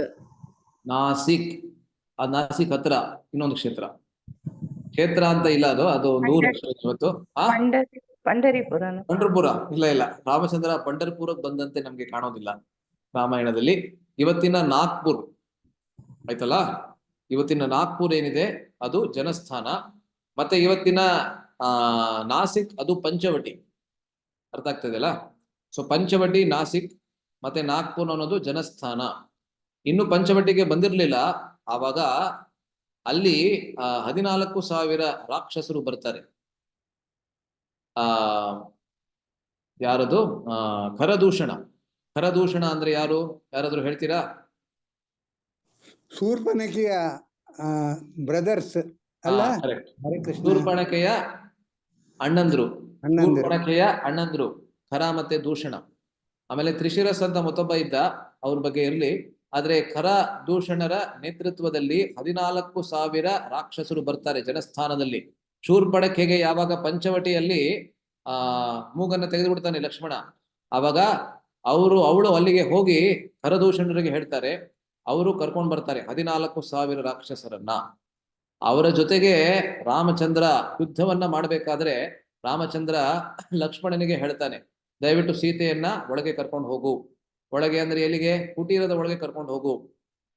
ಅವಾಗ ಲಕ್ಷ್ಮಣ ಹೇಳ್ತಾನೆ, ಇಲ್ಲ ಇವರೆಲ್ಲ ಚಿಲ್ಡ್ರೆ ರಾಕ್ಷಸರು, ಇವರನ್ನ ನಾನೊಬ್ನೇ ಸೋಲಿಸ್ಬಿಡ್ತೇನೆ, ಇವರನ್ನ ನಾನೊಬ್ನೇ ಸಂಹಾರ ಮಾಡ್ಬಿಡ್ತೇನೆ, ನೀವೇನ್ ಇರೋದ್ ಬೇಕೇ ಇಲ್ಲ ಇಲ್ಲಿ ಅಂತ ಹೇಳ್ತಾನೆ ಲಕ್ಷ್ಮಣ. ಅವಾಗ ರಾಮಚಂದ್ರ ಹೇಳ್ತಾನೆ, ಇಲ್ಲ ನೀನ್ ಕರ್ಕೊಂಡು ಹೋಗು, ಸೀತೆಯನ್ನ ಒಳಗೆ ಕರ್ಕೊಂಡು ಹೋಗು, ನಾನೇ ಇವರನ್ನೆಲ್ಲ ನಾನು ಸಾಯಿಸ್ಬೇಕು. ಅವಾಗ ಲಕ್ಷ್ಮಣ ಮತ್ತೆ ಹೇಳ್ತಾನೆ, ಮತ್ತೆ ಹಠ ಮಾಡ್ತಾ ಇರ್ತಾರೆ ರಾಮ. ಮತ್ತೆ ಕೊನೆಗೆ ಒಂದೇ ಮಾತು ಹೇಳ್ತಾನೆ, ಕರ್ಕೊಂಡು ಹೋಗ್ತೀಯೋ ಇಲ್ವೋ ಅಂತ. ಅವಾಗ ಲಕ್ಷ್ಮಣ ಒಳಗೆ ಕರ್ಕೊಂಡು ಹೋಗ್ತಾನೆ. ಅದಾದ್ಮೇಲೆ ರಾಮಚಂದ್ರ ಒಬ್ಬನೇನೆ ಈ 14,000 ರಾಕ್ಷಸರನ್ನ ಅವನ ಶರೀರದ ಮೇಲೆ ಒಂದೇ ಒಂದು ಸಣ್ಣ ಬೆವರಿನ ಒಂದು ತೊಟ್ಟು ಕೂಡ ಬರದೇ ಇರುವಂತೆ ಅವನು ಎಲ್ಲಾ 14,000 ರಾಕ್ಷಸರನ್ನ ಸಂಹಾರ ಮಾಡ್ಬಿಡ್ತಾನೆ ಅಲ್ಲ. ಇದು ರಾಮಚಂದ್ರನಲ್ಲಿ ಇದ್ದಂತಹ ವೀರ್ಯ ಅಲ್ಲ. ಸೊ ಮೊದಲನೇ ಅರ್ಥವನ್ನ ತೆಗೆದುಕೊಂಡ್ರೆ, ಸಾಮಾನ್ಯವಾದಂತಹ ಅರ್ಥವನ್ನು ತೆಗೆದುಕೊಂಡ್ರೆ ಈ ಉದಾಹರಣೆಯನ್ನ ನಾವು ಕೊಡ್ಬೋದು. ಅದೇ ರೀತಿ ಮಾರೀಚ ಮತ್ತೆ ಸುಬಾಹು ಅವರು ಎಂತಹ ಮಾಯಾವಿಗಳಾಗಿದ್ರು, ಯಾವ ಅಕೃತ್ಯಗಳನ್ನ ಮಾಡ್ತಾ ಇದ್ರು ವಿಶ್ವಾಮಿತ್ರರ ಯಜ್ಞದಲ್ಲಿ. ಆದ್ರೆ ರಾಮಚಂದ್ರ ವಿಕಾರಕ್ಕೆ ಒಳಗಾಗ್ಲಿಲ್ಲ. ಅವರು ಅಷ್ಟೊಂದೆಲ್ಲ ಮಾಯೆಯನ್ನ ಮಾಡ್ತಾ ಇದ್ದಾರೆ, ನಾನೇನ್ ಮಾಡೋದು ಅಂತ ಅವನ್ಗೆ ಧೈರ್ಯವನ್ನ ಅವನು ಕಳ್ಕೊಳ್ಳಿಲ್ಲ ಅಲ್ಲ. ಇದು ನಾವು ರಾಮಚಂದ್ರಲ್ಲಿ ನೋಡಬಹುದಾದಂತಹ ಎರಡನೆಯ ಗುಣ ಆದಂತಹ ವೀರ್ಯ ಅಲ್ಲ. ಮೊದಲನೆಯದು ಗುಣವಾನ್, ಎರಡನೇದು ವೀರ್ಯವಾನ್. ವಾನ್ ಅಂದ್ರೆ ಅವನಲ್ಲಿ ಇದೆ, ಅಥವಾ ದ ಪೊಸೆಸರ್ ಅಂತ ಇಂಗ್ಲಿಷ್ ನಲ್ಲಿ ಹೇಳ್ತೀವಲ್ಲ, ಯಾರು ಆ ಗುಣಗಳನ್ನ ಹೊಂದಿರ್ತಾನೆ ಅವರಿಗೆ ವಾನ್. ಅದೇ ರೀತಿ ಭಗವಾನ್ ಎಂಬಂತ ಶಬ್ದ ಕೂಡ ಬರುತ್ತದೆ. ಭಗವಾನ್ ಅಂದ್ರೆ ಭಗ ಅಂದ್ರೆ ಅಲ್ಲಿ ಐಶ್ವರ್ಯಗಳು, ಐಶ್ವರ್ಯಗಳನ್ನ ಹೊಂದಿರತಕ್ಕಂಥವನು, ಷಡೈಶ್ವರ್ಯ ಪೂರ್ಣನಾಗಿರ್ತಕ್ಕಂಥವನು ಭಗವಂತ. ಅದೇ ರೀತಿ ಮೊದಲನೇದು ಗುಣವಂತ, ಎರಡನೇದು ವೀರ್ಯವಂತ ಶ್ರೀರಾಮಚಂದ್ರ. ಮತ್ತೆ ಮೂರನೇ ಗುಣ ಯಾವುದದು? ಧರ್ಮಜ್ಞ. ಜ್ಞಾ ಎಂದ್ರೆ ಸಂಸ್ಕೃತದಲ್ಲಿ ತಿಳಿದುಕೊಂಡಿರುವಂತವನು. ಅದರಿಂದ ಧರ್ಮವನ್ನ ತಿಳಿದುಕೊಂಡಿರ್ತಕ್ಕಂಥವನು, ಅವರಿಗೆ ನಾವೇನ್ ಹೇಳ್ತೀವಿ? ಧರ್ಮಜ್ಞ. ಅರ್ಥ ಆಗ್ತದೆ ಅಲ್ಲ? ಸೊ ಇಲ್ಲಿ ಮತ್ತೆ ಒಂದಷ್ಟು ಸಾಮಾನ್ಯವಾದಂತಹ ಅರ್ಥಗಳನ್ನ ಕೊಡ್ತಾರೆ. ಅದಾದ್ಮೇಲೆ ವಿಶೇಷವಾದಂತಹ ಅರ್ಥವನ್ನ ನಾವು ಚರ್ಚೆ ಮಾಡ್ತೀವಿ. ಕ್ಷೌತ ಸ್ಮಾರ್ಥ ಮೊದಲಾದ ಎಲ್ಲಾ ಧರ್ಮಗಳನ್ನು ತಿಳಿದವನು ಅಂತ ಒಬ್ಬೊಬ್ರು ಅರ್ಥವನ್ನ ಹೇಳ್ತಾರೆ. ಅಲೌಕಿಕ ಶ್ರೇಯಸ್ಸಾಧನ. ಅಲೌಕಿಕ ಅಂದ್ರೆ ಪಾರಲೌಕಿಕ, ಈ ಲೋಕದಲ್ಲ ಅಂತ. ಶ್ರೇಯ ಅಂದ್ರೆ ಅದು ಶ್ರೇಯಸ್ಸು. ಪ್ರೇಯಸ್ಸು ಮತ್ತೆ ಶ್ರೇಯಸ್ಸು ಅಂತ ಎರಡು ಶಬ್ದಗಳು ಸಂಸ್ಕೃತದಲ್ಲಿ. ಪ್ರೇಯಸ್ ಅಂದ್ರೆ ಈ ಕ್ಷಣದಲ್ಲಿ ಯಾವುದು ನಮ್ಗೆ ಒಳಿತನ್ನ ತರುತ್ತದೆ, ಅದು ಪ್ರೇಯಸ್ಸು. ಶ್ರೇಯಸ್ಸು ಅಂದ್ರೆ ಲಾಂಗ್ ಟರ್ಮ್, ಅಂದ್ರೆ ದೂರದಿಂದ ನಾವು ನೋಡಿದ್ರೆ ಯಾವುದು ನಮ್ಗೆ ಒಳಿತನ್ನ ಮಾಡ್ತದೆ, ಅದು ಶ್ರೇಯಸ್ಸು. ಸೊ ಅಲೌಕಿಕ ಶ್ರೇಯಸ್ಸಾಧನ ಅಂತ ಒಬ್ಬೊಬ್ರು ಹೇಳ್ತಾರೆ. ಆದ್ರೆ ಮುಖ್ಯವಾದಂತ ಅರ್ಥವನ್ನ ಇಲ್ಲಿ ನಮ್ಮ ಗೋವಿಂದರಾಜರು ಹೇಳ್ತಾರೆ. ಶರಣಾಗತರನ್ನು ಕೈ ಬಿಡದೆ ಕಾಪಾಡುವುದೆಂಬುದು ಭಗವಂತನ ಅಸಾಧಾರಣ ಧರ್ಮ. ಯಾರು ಅವನಲ್ಲಿ ಶರಣಾಗತಿಯನ್ನ ಮಾಡ್ತಾರೆ ಅವರನ್ನ ಬಿಡದೆ ಅವನು ಕಾಪಾಡ್ತಾನೆ. ಅದು ಭಗವಂತನಲ್ಲಿ ಇರ್ತಕ್ಕಂತಹ ಧರ್ಮಜ್ಞ ಎಂಬಂತಹ ಗುಣವನ್ನ ಸೂಚಿಸ್ತದೆ ಎಂಬುದಾಗಿ ಗೋವಿಂದರಾಜರು ಹೇಳ್ತಾ ಇದ್ದಾರೆ ಅಲ್ಲ. ಶರಣಾಗತಿ ಅನ್ನೋದು ಬಹಳ ಉತ್ಕೃಷ್ಟವಾದಂತಹ ತತ್ವ. ಅದಕ್ಕೆ 6 ಮುಖ್ಯವಾದಂತಹ ಲಕ್ಷಣಗಳು ಇದೆ. ಆನುಕೂಲ್ಯಸ್ಯ ಸಂಕಲ್ಪ, ಪ್ರಾತಿಕೂಲ್ಯ ವರ್ಜನಂ, ರಕ್ಷಿಷ್ಯತಿ ಇತಿ ವಿಶ್ವಾಸಃ ಗೋಪ್ತೃತ್ವೇ ವರ್ಣಂ ತಥಾ ಆತ್ಮನಿಕ್ಷೇಪ ಕಾರ್ಪಣ್ಯೆ ಷಡ್ವಿಧ ಶರಣಾಗತಿ. ಅಲ್ಲ, ಈ ರೀತಿ 6 ಲಕ್ಷಣಗಳು ಅಂತ ಬರ್ತದೆ. ಅದರಿಂದ ಯಾರು ಈ 6 ಲಕ್ಷಣಗಳನ್ನ ಮನಸ್ಸಿನಲ್ಲಿ ಇಟ್ಕೊಂಡು ಭಗವಂತನಲ್ಲಿ ಶರಣಾಗತಿಯನ್ನ ಮಾಡ್ತಾರೆ, ಅಂಥವರ ಕೈಯನ್ನ ಯಾವತ್ತೂ ಭಗವಂತ ಬಿಡೋದಿಲ್ಲ. ಅದಕ್ಕೇನೆ ಇಲ್ಲಿ ಹೇಳ್ತಾ ಇದ್ದಾರೆ ನೋಡಿ, ರಕ್ಷಿತ ಸ್ವಸ್ಯ ಧರ್ಮಸ್ಯ ಎಂದು ಇಲ್ಲೇ ಮುಂದೆ ಹೇಳುತ್ತಾರೆ. ಇದನ್ನು ಅವನಂತೆ ತಿಳಿದವನಾರು. ರಕ್ಷಿತ ಸ್ವಸ್ಯ ಧರ್ಮಸ್ಯ, ಸ್ವಸ್ಯ ಧರ್ಮಸ್ಯ, ಯಾರು ತಮ್ಮ ಸ್ವಧರ್ಮವನ್ನ ಮಾಡ್ತಾ ಇರ್ತಾರೆ. ಸ್ವಧರ್ಮ ಅಂದ್ರೆ ಅದು ವರ್ಣಾಶ್ರಮ ಧರ್ಮವಾಗಿರ್ಬೋದು, ಅಥವಾ ಮೂಲ ಸ್ವಧರ್ಮ ಅಂದ್ರೆ ಭಗವಂತನಲ್ಲಿ ಶರಣಾಗತಿ. ಅಂಥವರಿಗೆ ಎಲ್ಲಾ ರೀತಿಯಾದಂತಹ ಸಂರಕ್ಷಣೆಯನ್ನ ಅವನು ನೀಡ್ತಾನೆ. ಆ ವಿಷಯದಲ್ಲಿ ರಾಮಾಯಣದ ಚರ್ಮ ಶ್ಲೋಕ ಅಂತ ಏನಿದೆ, ರಾಮಾಯಣದ ಚರ್ಮ ಶ್ಲೋಕವನ್ನ ಯಾರು ಯಾರಿಗೆ ಹೇಳ್ತಾರೆ? ಯಾರಾದ್ರೂ ಹೇಳ್ತೀರಾ? ಗೊತ್ತಿದ್ರೆ ಯಾರಾದ್ರೂ? ಇದು ಸಾಮಾನ್ಯವಾದಂತ ಒಂದು ಪ್ರಶ್ನೆ. ಚರ್ಮ ಶ್ಲೋಕ ಅಂದ್ರೆ ಏನು ಅಂತ ಇವಾಗ ನೀವು ಕೇಳ್ಬೋದು. ಉದಾಹರಣೆಗೆ ಭಗವದ್ಗೀತೆಯ ಚರ್ಮ ಶ್ಲೋಕ ಅಂದ್ರೆ ಸರ್ವಧರ್ಮಾನ್ ಪರಿತ್ಯಜ್ಯ ಮಾಮೇಕಂ ಶರಣಂ ವ್ರಜ ಅಹಂತ್ವಾ ಸರ್ವ ಪಾಪೇಭ್ಯೋ ಮೋಕ್ಷಯಿಷ್ಯಾಮಿ ಮಾ ಶುಚಃ. ಆ ಶಾಸ್ತ್ರದ ಸಾರ ಒಂದೇ ಒಂದು ವಾಕ್ಯದಲ್ಲಿ ನೀವು ಹೇಳಬೇಕು ಅಂತ ಹೇಳಿದ್ರೆ ಈ ಶ್ಲೋಕದಲ್ಲಿ ನೀವು ಹೇಳ್ಬೋದು. ಆ ಕೃಷ್ಣ ಭಗವದ್ಗೀತೆ ಸಂಪೂರ್ಣವಾಗಿ ಹೇಳಾದ್ಮೇಲೆ ಅರ್ಜುನನಿಗೆ ಹೇಳ್ತಾನೆ, ಎಲ್ಲಾ ಧರ್ಮವನ್ನ ನೀನು ಮರೆತು ಬಿಡು, ಕೇವಲ ನನಗೆ ನೀನು ಶರಣಾಗತಿಯನ್ನ ನೀನು ಮಾಡು, ನೀನು ನನಗೆ ಶರಣು ಹೋಗು, ಆವಾಗ ನಾನು ಎಲ್ಲಾ ರೀತಿಯಾದಂಥ ಸಂರಕ್ಷಣೆಯನ್ನ ನಾನು ನಿನಗೆ ನೀಡ್ತೀನಿ, ಯಾವುದೇ ರೀತಿಯಾದ ಚಿಂತೆಯನ್ನ ಮಾಡಬೇಡ. ಅದು ಭಗವದ್ಗೀತೆಯ ಚರ್ಮ ಶ್ಲೋಕ. ಅದೇ ರೀತಿಯಲ್ಲಿ ರಾಮಾಯಣದ ಚರ್ಮ ಶ್ಲೋಕವನ್ನ, ಅತಿ ಮುಖ್ಯವಾದಂತಹ ಶ್ಲೋಕವನ್ನ ಯಾರು ಯಾರಿಗೆ ಹೇಳಿದರು? ಯಾರಿಗಾರು ಗೊತ್ತಿದ್ಯಾ? ನಾವು ರಾಮಾಯಣವನ್ನ ಎಷ್ಟೊಂದ್ಸತಿ ಕೇಳಿರ್ಬೋದು, ಆದ್ರೆ ಇದೆಲ್ಲ ರಾಮಾಯಣದ ಸೂಕ್ಷ್ಮತೆಗಳು, ಸೂಕ್ಷ್ಮ ವಿಷಯಗಳು. ಓಕೆ, ರಾಮಾಯಣದ ಚರ್ಮ ಶ್ಲೋಕವನ್ನ ರಾಮಚಂದ್ರನೇ ಹೇಳಿದ್ದು. ಯಾರು ಅಂತ ಹೇಳ್ಬಿಟ್ಟೆ, ಯಾರಿಗೆ? ಯಾರಾದ್ರೂ ಊಹೆ ಮಾಡ್ತೀರಾ ಇವಾಗ? ಯಾರಿಗೆ ಹೇಳ್ತಾರೆ? ಓಕೆ, ಸೊ ರಾಮಚಂದ್ರ ವಿಭೀಷಣನಿಗೆ ಹೇಳ್ತಾನೆ. ಎಲ್ಲಿ ಹೇಳ್ತಾನೆ ಅಂತ ಹೇಳಿದ್ರೆ, ಆಕ್ಚುಲಿ ವಿಭೀಷಣನಿಗೆ ಹೇಳೋದಿಲ್ಲ, ಸುಗ್ರೀವನಿಗೆ ಹೇಳ್ತಾನೆ. ಆದ್ರೆ ವಿಭೀಷಣನ ಸಂಬಂಧದಲ್ಲಿ ಹೇಳ್ತಾನೆ. ಯಾವಾಗ ವಿಭೀಷಣ ತನ್ನ 4 ರಾಕ್ಷಸರ ಸಂಘದವರನ್ನ ಕರ್ಕೊಂಡು ಬಂದು ಇವತ್ತಿನ ರಾಮೇಶ್ವರದಲ್ಲಿ ನಾನು ನಿನಗೆ ಶರಣಾಗತಿಯನ್ನ ಮಾಡಬೇಕು ಅಂತ ಹೇಳ್ತಾನೆ, ಸುಗ್ರೀವನ ಮೂಲಕ ರಾಮಚಂದ್ರನಿಗೆ ಮಾಹಿತಿ ಬರ್ತದೆ. ರಾವಣನ ತಮ್ಮ ಆದಂತಹ ವಿಭೀಷಣ ಶರಣಾಗತಿಯನ್ನ ಮಾಡೋದಕ್ಕೆ ಬಂದಿದ್ದಾನೆ. ಆವಾಗ ಸುಗ್ರೀವ ಅದಕ್ಕೆ ವಿರುದ್ಧವಾಗಿ ಹೇಳ್ತಾನೆ, ಖಂಡಿತವಾಗಲೂ ಅವನನ್ನು ತೆಗೆದುಕೊಳ್ಬಾರ್ದು. ಯಾಕೆಂದ್ರೆ ರಾವಣನ ಪಕ್ಷದವನ್ನ ನಾವು ಹೇಗ್ ತಾನೇ ಸ್ವೀಕರಿಸೋದಕ್ಕೆ ಸಾಧ್ಯ? ಅವನನ್ನ ಸ್ವೀಕರಿಸ್ಬಿಟ್ರೆ, ಅವನು ಒಂದು ವೇಳೆ ಅವನು ಗುಪ್ತಚರನಾಗಿದ್ರೆ, ಸ್ಪೈ ಆಗಿದ್ರೆ, ಅವಾಗ ಏನಾಗತ್ತೆ? ನಮ್ಮ ಎಲ್ಲಾ ಮುಖ್ಯವಾದಂತಹ ಸೀಕ್ರೆಟ್ಸ್ ಏನಿರ್ತದೆ, ಗುಪ್ತವಾದಂತಹ ಮಾಹಿತಿ ಇರ್ತದೆ, ಎಲ್ಲವನ್ನ ಅವನು ಶತ್ರು ಪಕ್ಷದವರಿಗೆ ಹೇಳ್ಬಿಡ್ತಾನೆ. ಅದರಿಂದ ಬಹಳ ಮುಖ್ಯವಾದಂತಹ ಕಾರಣ ಹೇಳ್ತಾ ಇದ್ದಾನೆ ಸುಗ್ರೀವ. ಅವನು ಏನಕ್ಕೆ ಸ್ವೀಕರಿಸಬಾರ್ದು ಅಂದ್ರೆ ಬಹಳ ಬಲವತ್ತರವಾದಂತಹ ಕಾರಣ ಇದು, ಸುಮ್ನೆ ಏನೋ ಹೇಳ್ತಾ ಇಲ್ಲ ಅವನು. ಆದ್ರೆ ರಾಮಚಂದ್ರ ಅವಾಗ ಹೇಳ್ತಾನೆ, ಈ ಶ್ಲೋಕ ರಾಮಾಯಣದ ಚರ್ಮ ಶ್ಲೋಕ. ದಯವಿಟ್ಟು ಯಾರ್ಯಾರಿಗಾಗತ್ತೆ ನಿಮ್ ಅನ್ಮ್ಯೂಟ್ ಮಾಡ್ಕೊಂಡು ನನ್ನಿಂದ ಹೇಳ್ಬೋದು. ಅದ್ಭುತವಾದಂತಹ ಶ್ಲೋಕ. ಅದರ 2ನೇ ಭಾಗ ಮಾತ್ರ ಇದು, ಆದ್ರೆ ಅದರ ಮೊದಲನೇ ಭಾಗ ನಾನು ಇಲ್ಲಿ ಕೊಟ್ಟಿಲ್ಲ. ಆದ್ರೆ ನೀವು ನನ್ನಿಂದ ಹೇಳಿ, ಕೇಳಿಸ್ಕೊಂಡು ಹೇಳಿ. ಸಕೃದೇವ ಪ್ರಪನ್ನಾಯ ಸಕೃದೇವ ಪ್ರಪನ್ನಾಯ ತವಾಸ್ಮೀತಿ ಚ ಯಾಚತೆ ಸರ್ವಸ್ಮೀತಿ ಯತೆ ಯಾಚತೆ ಅಭಯಂ ಸರ್ವಭೂತೇಭ್ಯೋ ಅಭಯಂ ಸರ್ವಭೂತೇಭ್ಯೋ ದದಾಮ್ಯೇತದ್ ವ್ರತಂ ಮಮ.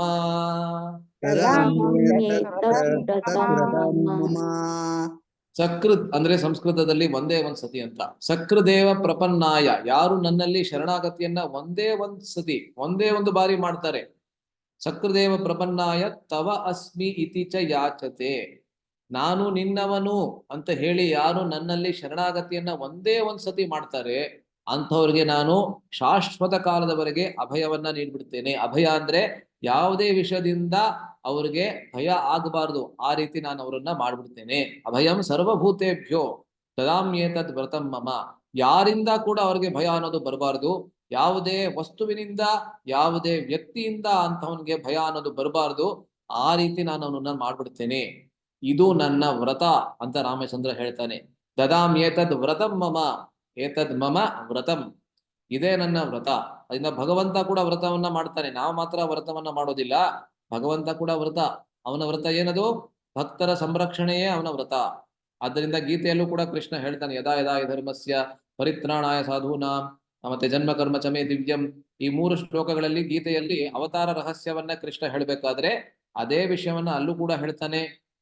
ಅಲ್ಲ, ಅಭಯಂ ಸರ್ವಭೂತೇಭ್ಯ, ಎಲ್ಲಾ ವಸ್ತುಗಳಿಂದ, ಬೇರೆ ಎಲ್ಲಾ ವ್ಯಕ್ತಿಗಳಿಂದ ಆದಿ ಭೌತಿಕ ಕ್ಲೇಶ ಅನ್ನೋದು ಅವರಿಗೆ ಬರಲೇಬಾರದು ಅಂತೆ. ಆ ರೀತಿಯ ನಾನು ಆ ಭಕ್ತನನ್ನ ನಾನು ಮಾಡ್ಬಿಡ್ತೇನೆ ಎಂಬಂತೆ ರಾಮಚಂದ್ರ ಹೇಳ್ತಾನೆ ಅಲ್ಲ. ಸೊ ಇದು ಧರ್ಮಜ್ಞ. ಈ ಒಂದಷ್ಟು ಪ್ರಸಂಗಗಳನ್ನ ನಾವು ಹೇಳ್ಬೋದು. ಸೊ ದಶರಥನ ಆಜ್ಞೆ ಯಾವಾಗ ಬರ್ತದೆ, ದಶರಥ ಆಜ್ಞೆ ಬರೆದ್ಬಿಡ್ತದೆ ಏನಂತ, ಕಾಡಿಗೆ ಹೋಗ್ಬೇಕು ಅಂತ. ಆವಾಗ ರಾಮಚಂದ್ರ ಯಾವುದೇ ರೀತಿಯಾದಂತಹ ಎರಡನೆಯ ಯೋಚನೆಯನ್ನ ಮಾಡದೇನೆ ಅವನು ಹೊರಟ್ಬಿಡ್ತಾನೆ. ಏನಕ್ಕೆ ಅಂದ್ರೆ ಧರ್ಮಜ್ಞ ಅವನು. ತಂದೆಯ ವಾಕ್ಯವೇ ಅವನಿಗೆ ವೇದವಾಕ್ಯ ಇದ್ದಂತೆ. ಭಾಗವತದ 11ನೇ ಸ್ಕಂದದಲ್ಲೂ ಕೂಡ ಒಂದು ಅದ್ಭುತವಾದಂತಹ ಶ್ಲೋಕದಲ್ಲಿ ಕೃಷ್ಣ, ರಾಮಚಂದ್ರ ಮತ್ತೆ ಚೈತನ್ಯ ಮಹಾಪ್ರಭು 3 ಅವತಾರಗಳನ್ನ ಒಂದೇ ಶ್ಲೋಕದಲ್ಲಿ ವರ್ಣಿಸಿದ್ದಾರೆ ವ್ಯಾಸರು.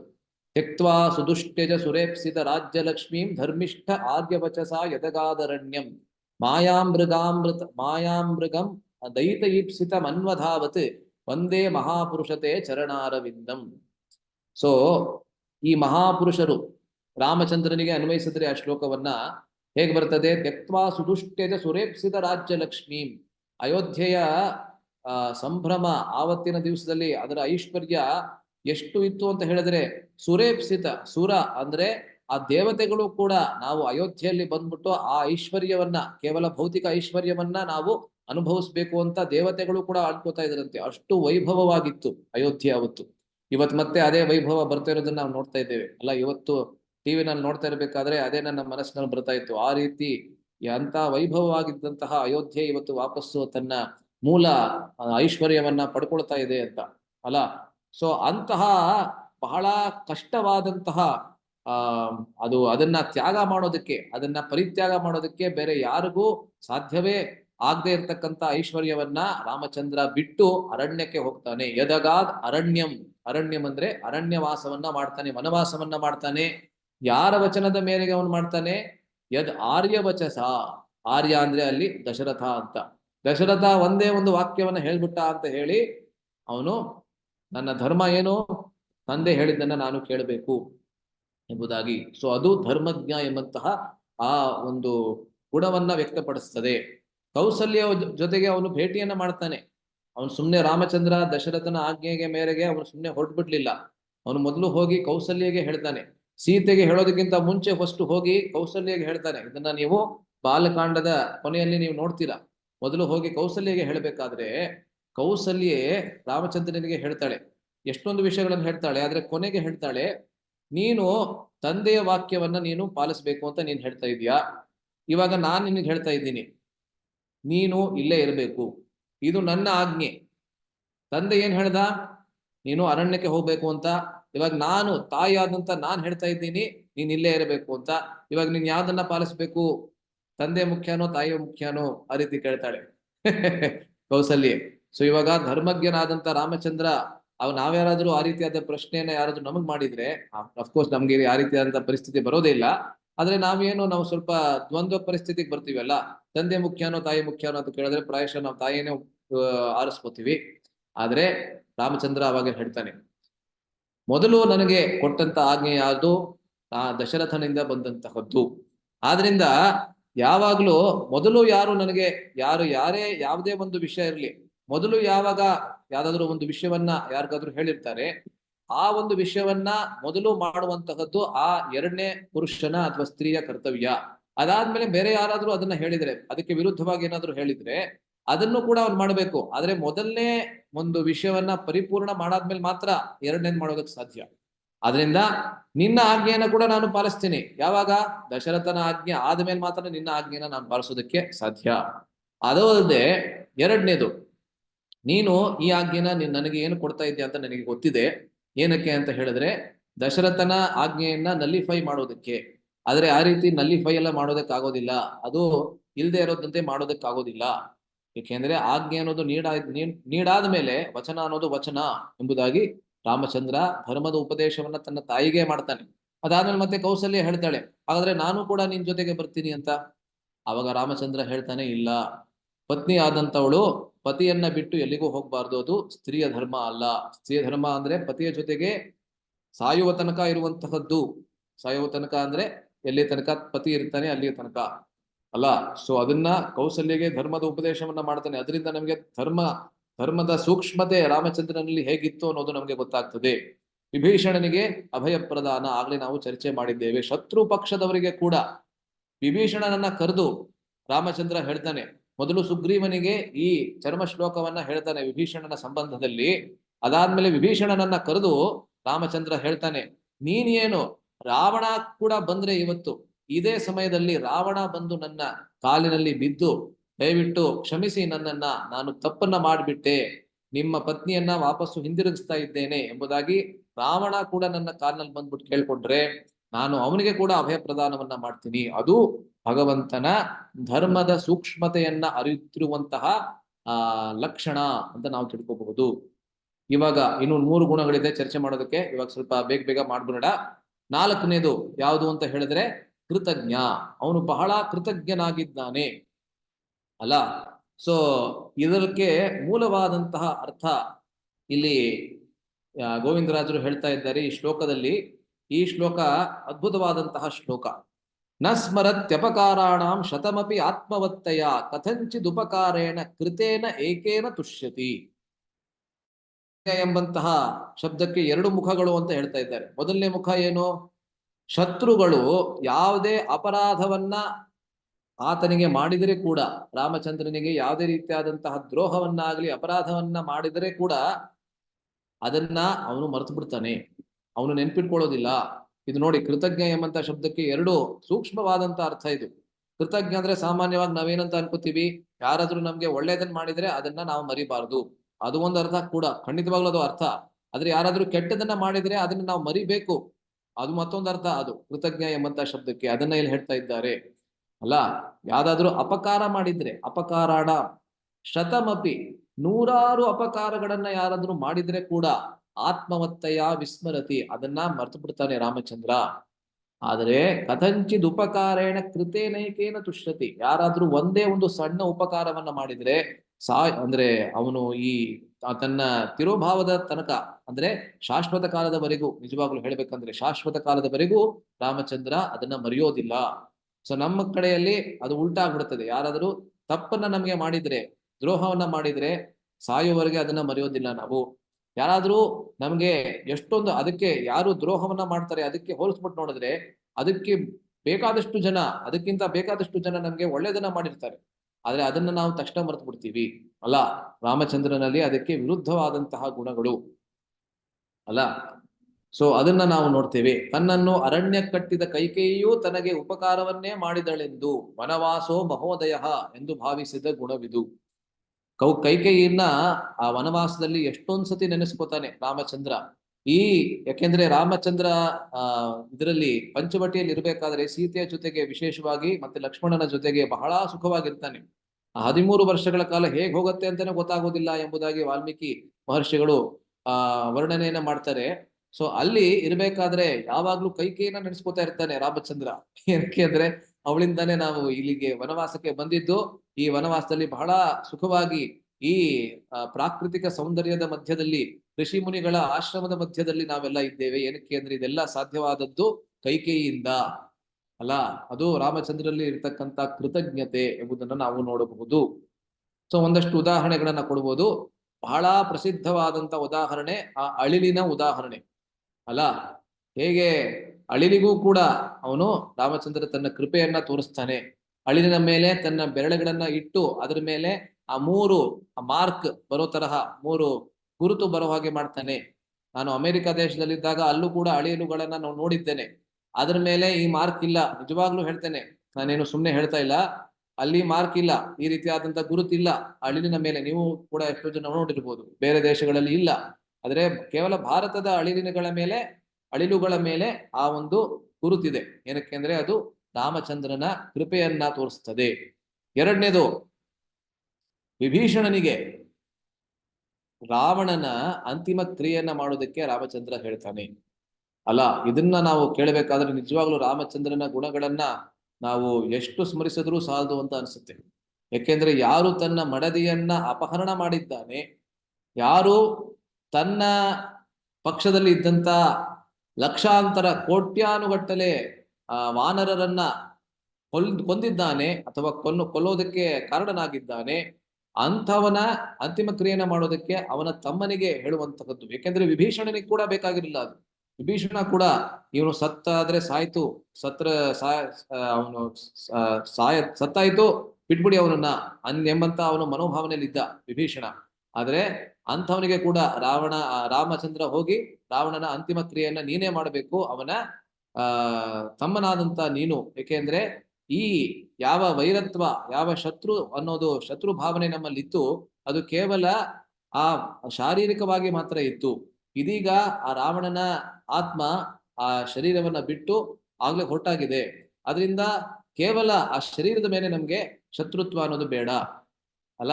ಅದರಿಂದ ಅವನಿಗೆ ಸದ್ಗತಿ ಬರ್ಲಿ ಅಂತ ದಯವಿಟ್ಟು ನೀನು ಹೋಗಿ ಅವನ ಅಂತಿಮ ಕ್ರಿಯೆಯನ್ನ ನೀನು ಮಾಡಿ ಮುಗಿಸು ಎಂಬುದಾಗಿ ರಾಮಚಂದ್ರ ವಿಭೀಷಣನಿಗೆ ಉಪದೇಶವನ್ನ ಮಾಡ್ತಾನೆ. ಆ ಉಪದೇಶದ ಮೇಲೆಗೇನೆ ವಿಭೀಷಣ ಹೋಗಿ ಆ ಅಂತಿಮ ಕ್ರಿಯೆಯನ್ನ ಮಾಡ್ತಾನೆ ಅಲ್ಲ. ಅದರಿಂದ ನಮ್ಗೆ ಗೊತ್ತಾಗ್ತದೆ ರಾಮಚಂದ್ರ ಯಾವುದೇ ಅಪಕಾರಗಳನ್ನ ತನ್ನ ಮನಸ್ಸಿನಲ್ಲಿ ಇಟ್ಕೊಳ್ಳಿಲ್ಲ, ಅದನ್ನ ತಕ್ಷಣ ಮರೆತು ಬಿಡ್ತಾ ಇದ್ದ ಅಲ್ಲ. ಸೊ ಫರ್ಗಿವ್ ಅಂಡ್ ಫರ್ಗೆಟ್ ಎಂಬುದಾಗಿ ಪರಮಪೂಜ್ಯ ರಾಧಾನಾಥ ಸ್ವಾಮಿ ಮಹಾರಾಜರು ಹೇಳ್ತಾರೆ. Forgive and forget. ಯಾರು ನಮ್ಗೆ ತಪ್ಪನ್ನ ಮಾಡ್ತಾರೆ, ಮೊದಲು ನಾವು ಏನ್ ಮಾಡ್ಬೇಕು, ಕನಿಷ್ಠ ಪಕ್ಷ ನಾವೇನ್ ಮಾಡ್ಬೇಕು ನಮ್ಮ ಮನಸ್ಸಿನಲ್ಲಿ ಅಂತ ಹೇಳಿದ್ರೆ ಅವ್ರ ಮೇಲೆ ಯಾವುದೇ ರೀತಿಯಾದ ದ್ವೇಷದ ಭಾವನೆಯನ್ನ ಇಟ್ಕೋಬಾರ್ದು. ಅದಾಗ್ಲಿಲ್ಲ ಆಗ್ಲಿಲ್ಲ ಅಂದ್ರೆ ಅದಕ್ಕಿಂತ ಕೆಳಗಡೆ ಬೇರೆ ಯಾವುದೂ ಇಲ್ಲ. ಅಥವಾ ನಿಜವಾಗ್ಲೂ ಹೇಳ್ಬೇಕಂದ್ರೆ ಉಲ್ಟಾ ಹೇಳ್ಬೇಕು. ಸೊ ಯಾರಾದ್ರೂ ನಮ್ಗೆ ತಪ್ಪನ್ನ ಮಾಡಿದ್ರೆ, ದ್ರೋಹವನ್ನ ಮಾಡಿದ್ರೆ ನಾವು ನಿಜವಾಗ್ಲೂ ಏನ್ ಮಾಡ್ಬೇಕು ಅಂದ್ರೆ ಆ ದ್ರೋಹವನ್ನ ಮರೆತು ಬಿಡ್ಬೇಕು, ಮನಸ್ಸಿನಿಂದ ಅದನ್ನ ತೆಗೆದು ಬಿಡ್ಬೇಕು. ಅದಕಸ್ಮಾತ್ ಆಗ್ಲಿಲ್ಲ ಅಂತ ಹೇಳಿದ್ರೆ ಆ ಮನುಷ್ಯ ಯಾರಿದ್ದಾನೆ, ಯಾರು ನಮ್ಗೆ ದ್ರೋಹವನ್ನ ಮಾಡಿದ್ದಾನೆ, ಅವರಿಗೆ ಕ್ಷಮಾಪಣೆಯನ್ನ ನೀಡ್ಬಿಡ್ಬೇಕು. ಅದನ್ನ ಮರೆಯಕ್ಕಾಗದೆ ಹೋದ್ರೂ ಕೂಡ, ಆ ದ್ರೋಹವನ್ನ ಮರೆಯಕ್ಕಾಗೋದಿಲ್ಲ, ಆದ್ರೆ ಕ್ಷಮಾಪಣೆಯನ್ನ ನೀಡ್ಬೇಕು. ಅದೂ ಆಗ್ಲಿಲ್ಲ ಅಂತ ಹೇಳಿದ್ರೆ ಕನಿಷ್ಠ ಪಕ್ಷ ಬೇರೆ ಮಿನಿಮಮ್ ನಾವೇನ್ ಮಾಡ್ಬೇಕು ಅಂತ ಹೇಳಿದ್ರೆ ನಾವು ಅವ್ರ ಮೇಲೆ ದ್ವೇಷದ ಭಾವನೆಯನ್ನಾದ್ರೂ ನಮ್ಮ ಮನಸ್ಸಿನಲ್ಲಿ ಇಟ್ಕೋಬಾರ್ದು. ಇಟ್ಕೊಂಡ್ರೆ ಅವರು ಅದರಿಂದ ಅನುಭವಿಸೋದಿಲ್ಲ. ಯಾರು ಅನುಭವಿಸ್ತಾರೆ ಅಂದ್ರೆ ನಾವು ಅದರಿಂದ ಅನುಭವಿಸೋದು ಎಂಬುದಾಗಿ ರಾಧಾನಾಥ್ ಮಹಾರಾಜರು ಹೇಳ್ತಾರೆ. ಅದರಿಂದ ಇದನ್ನು ನಾವು ರಾಮಚಂದ್ರನಲ್ಲಿ ಬಹಳ ಚೆನ್ನಾಗಿ ನಾವು ಗಮನಿಸಬಹುದು.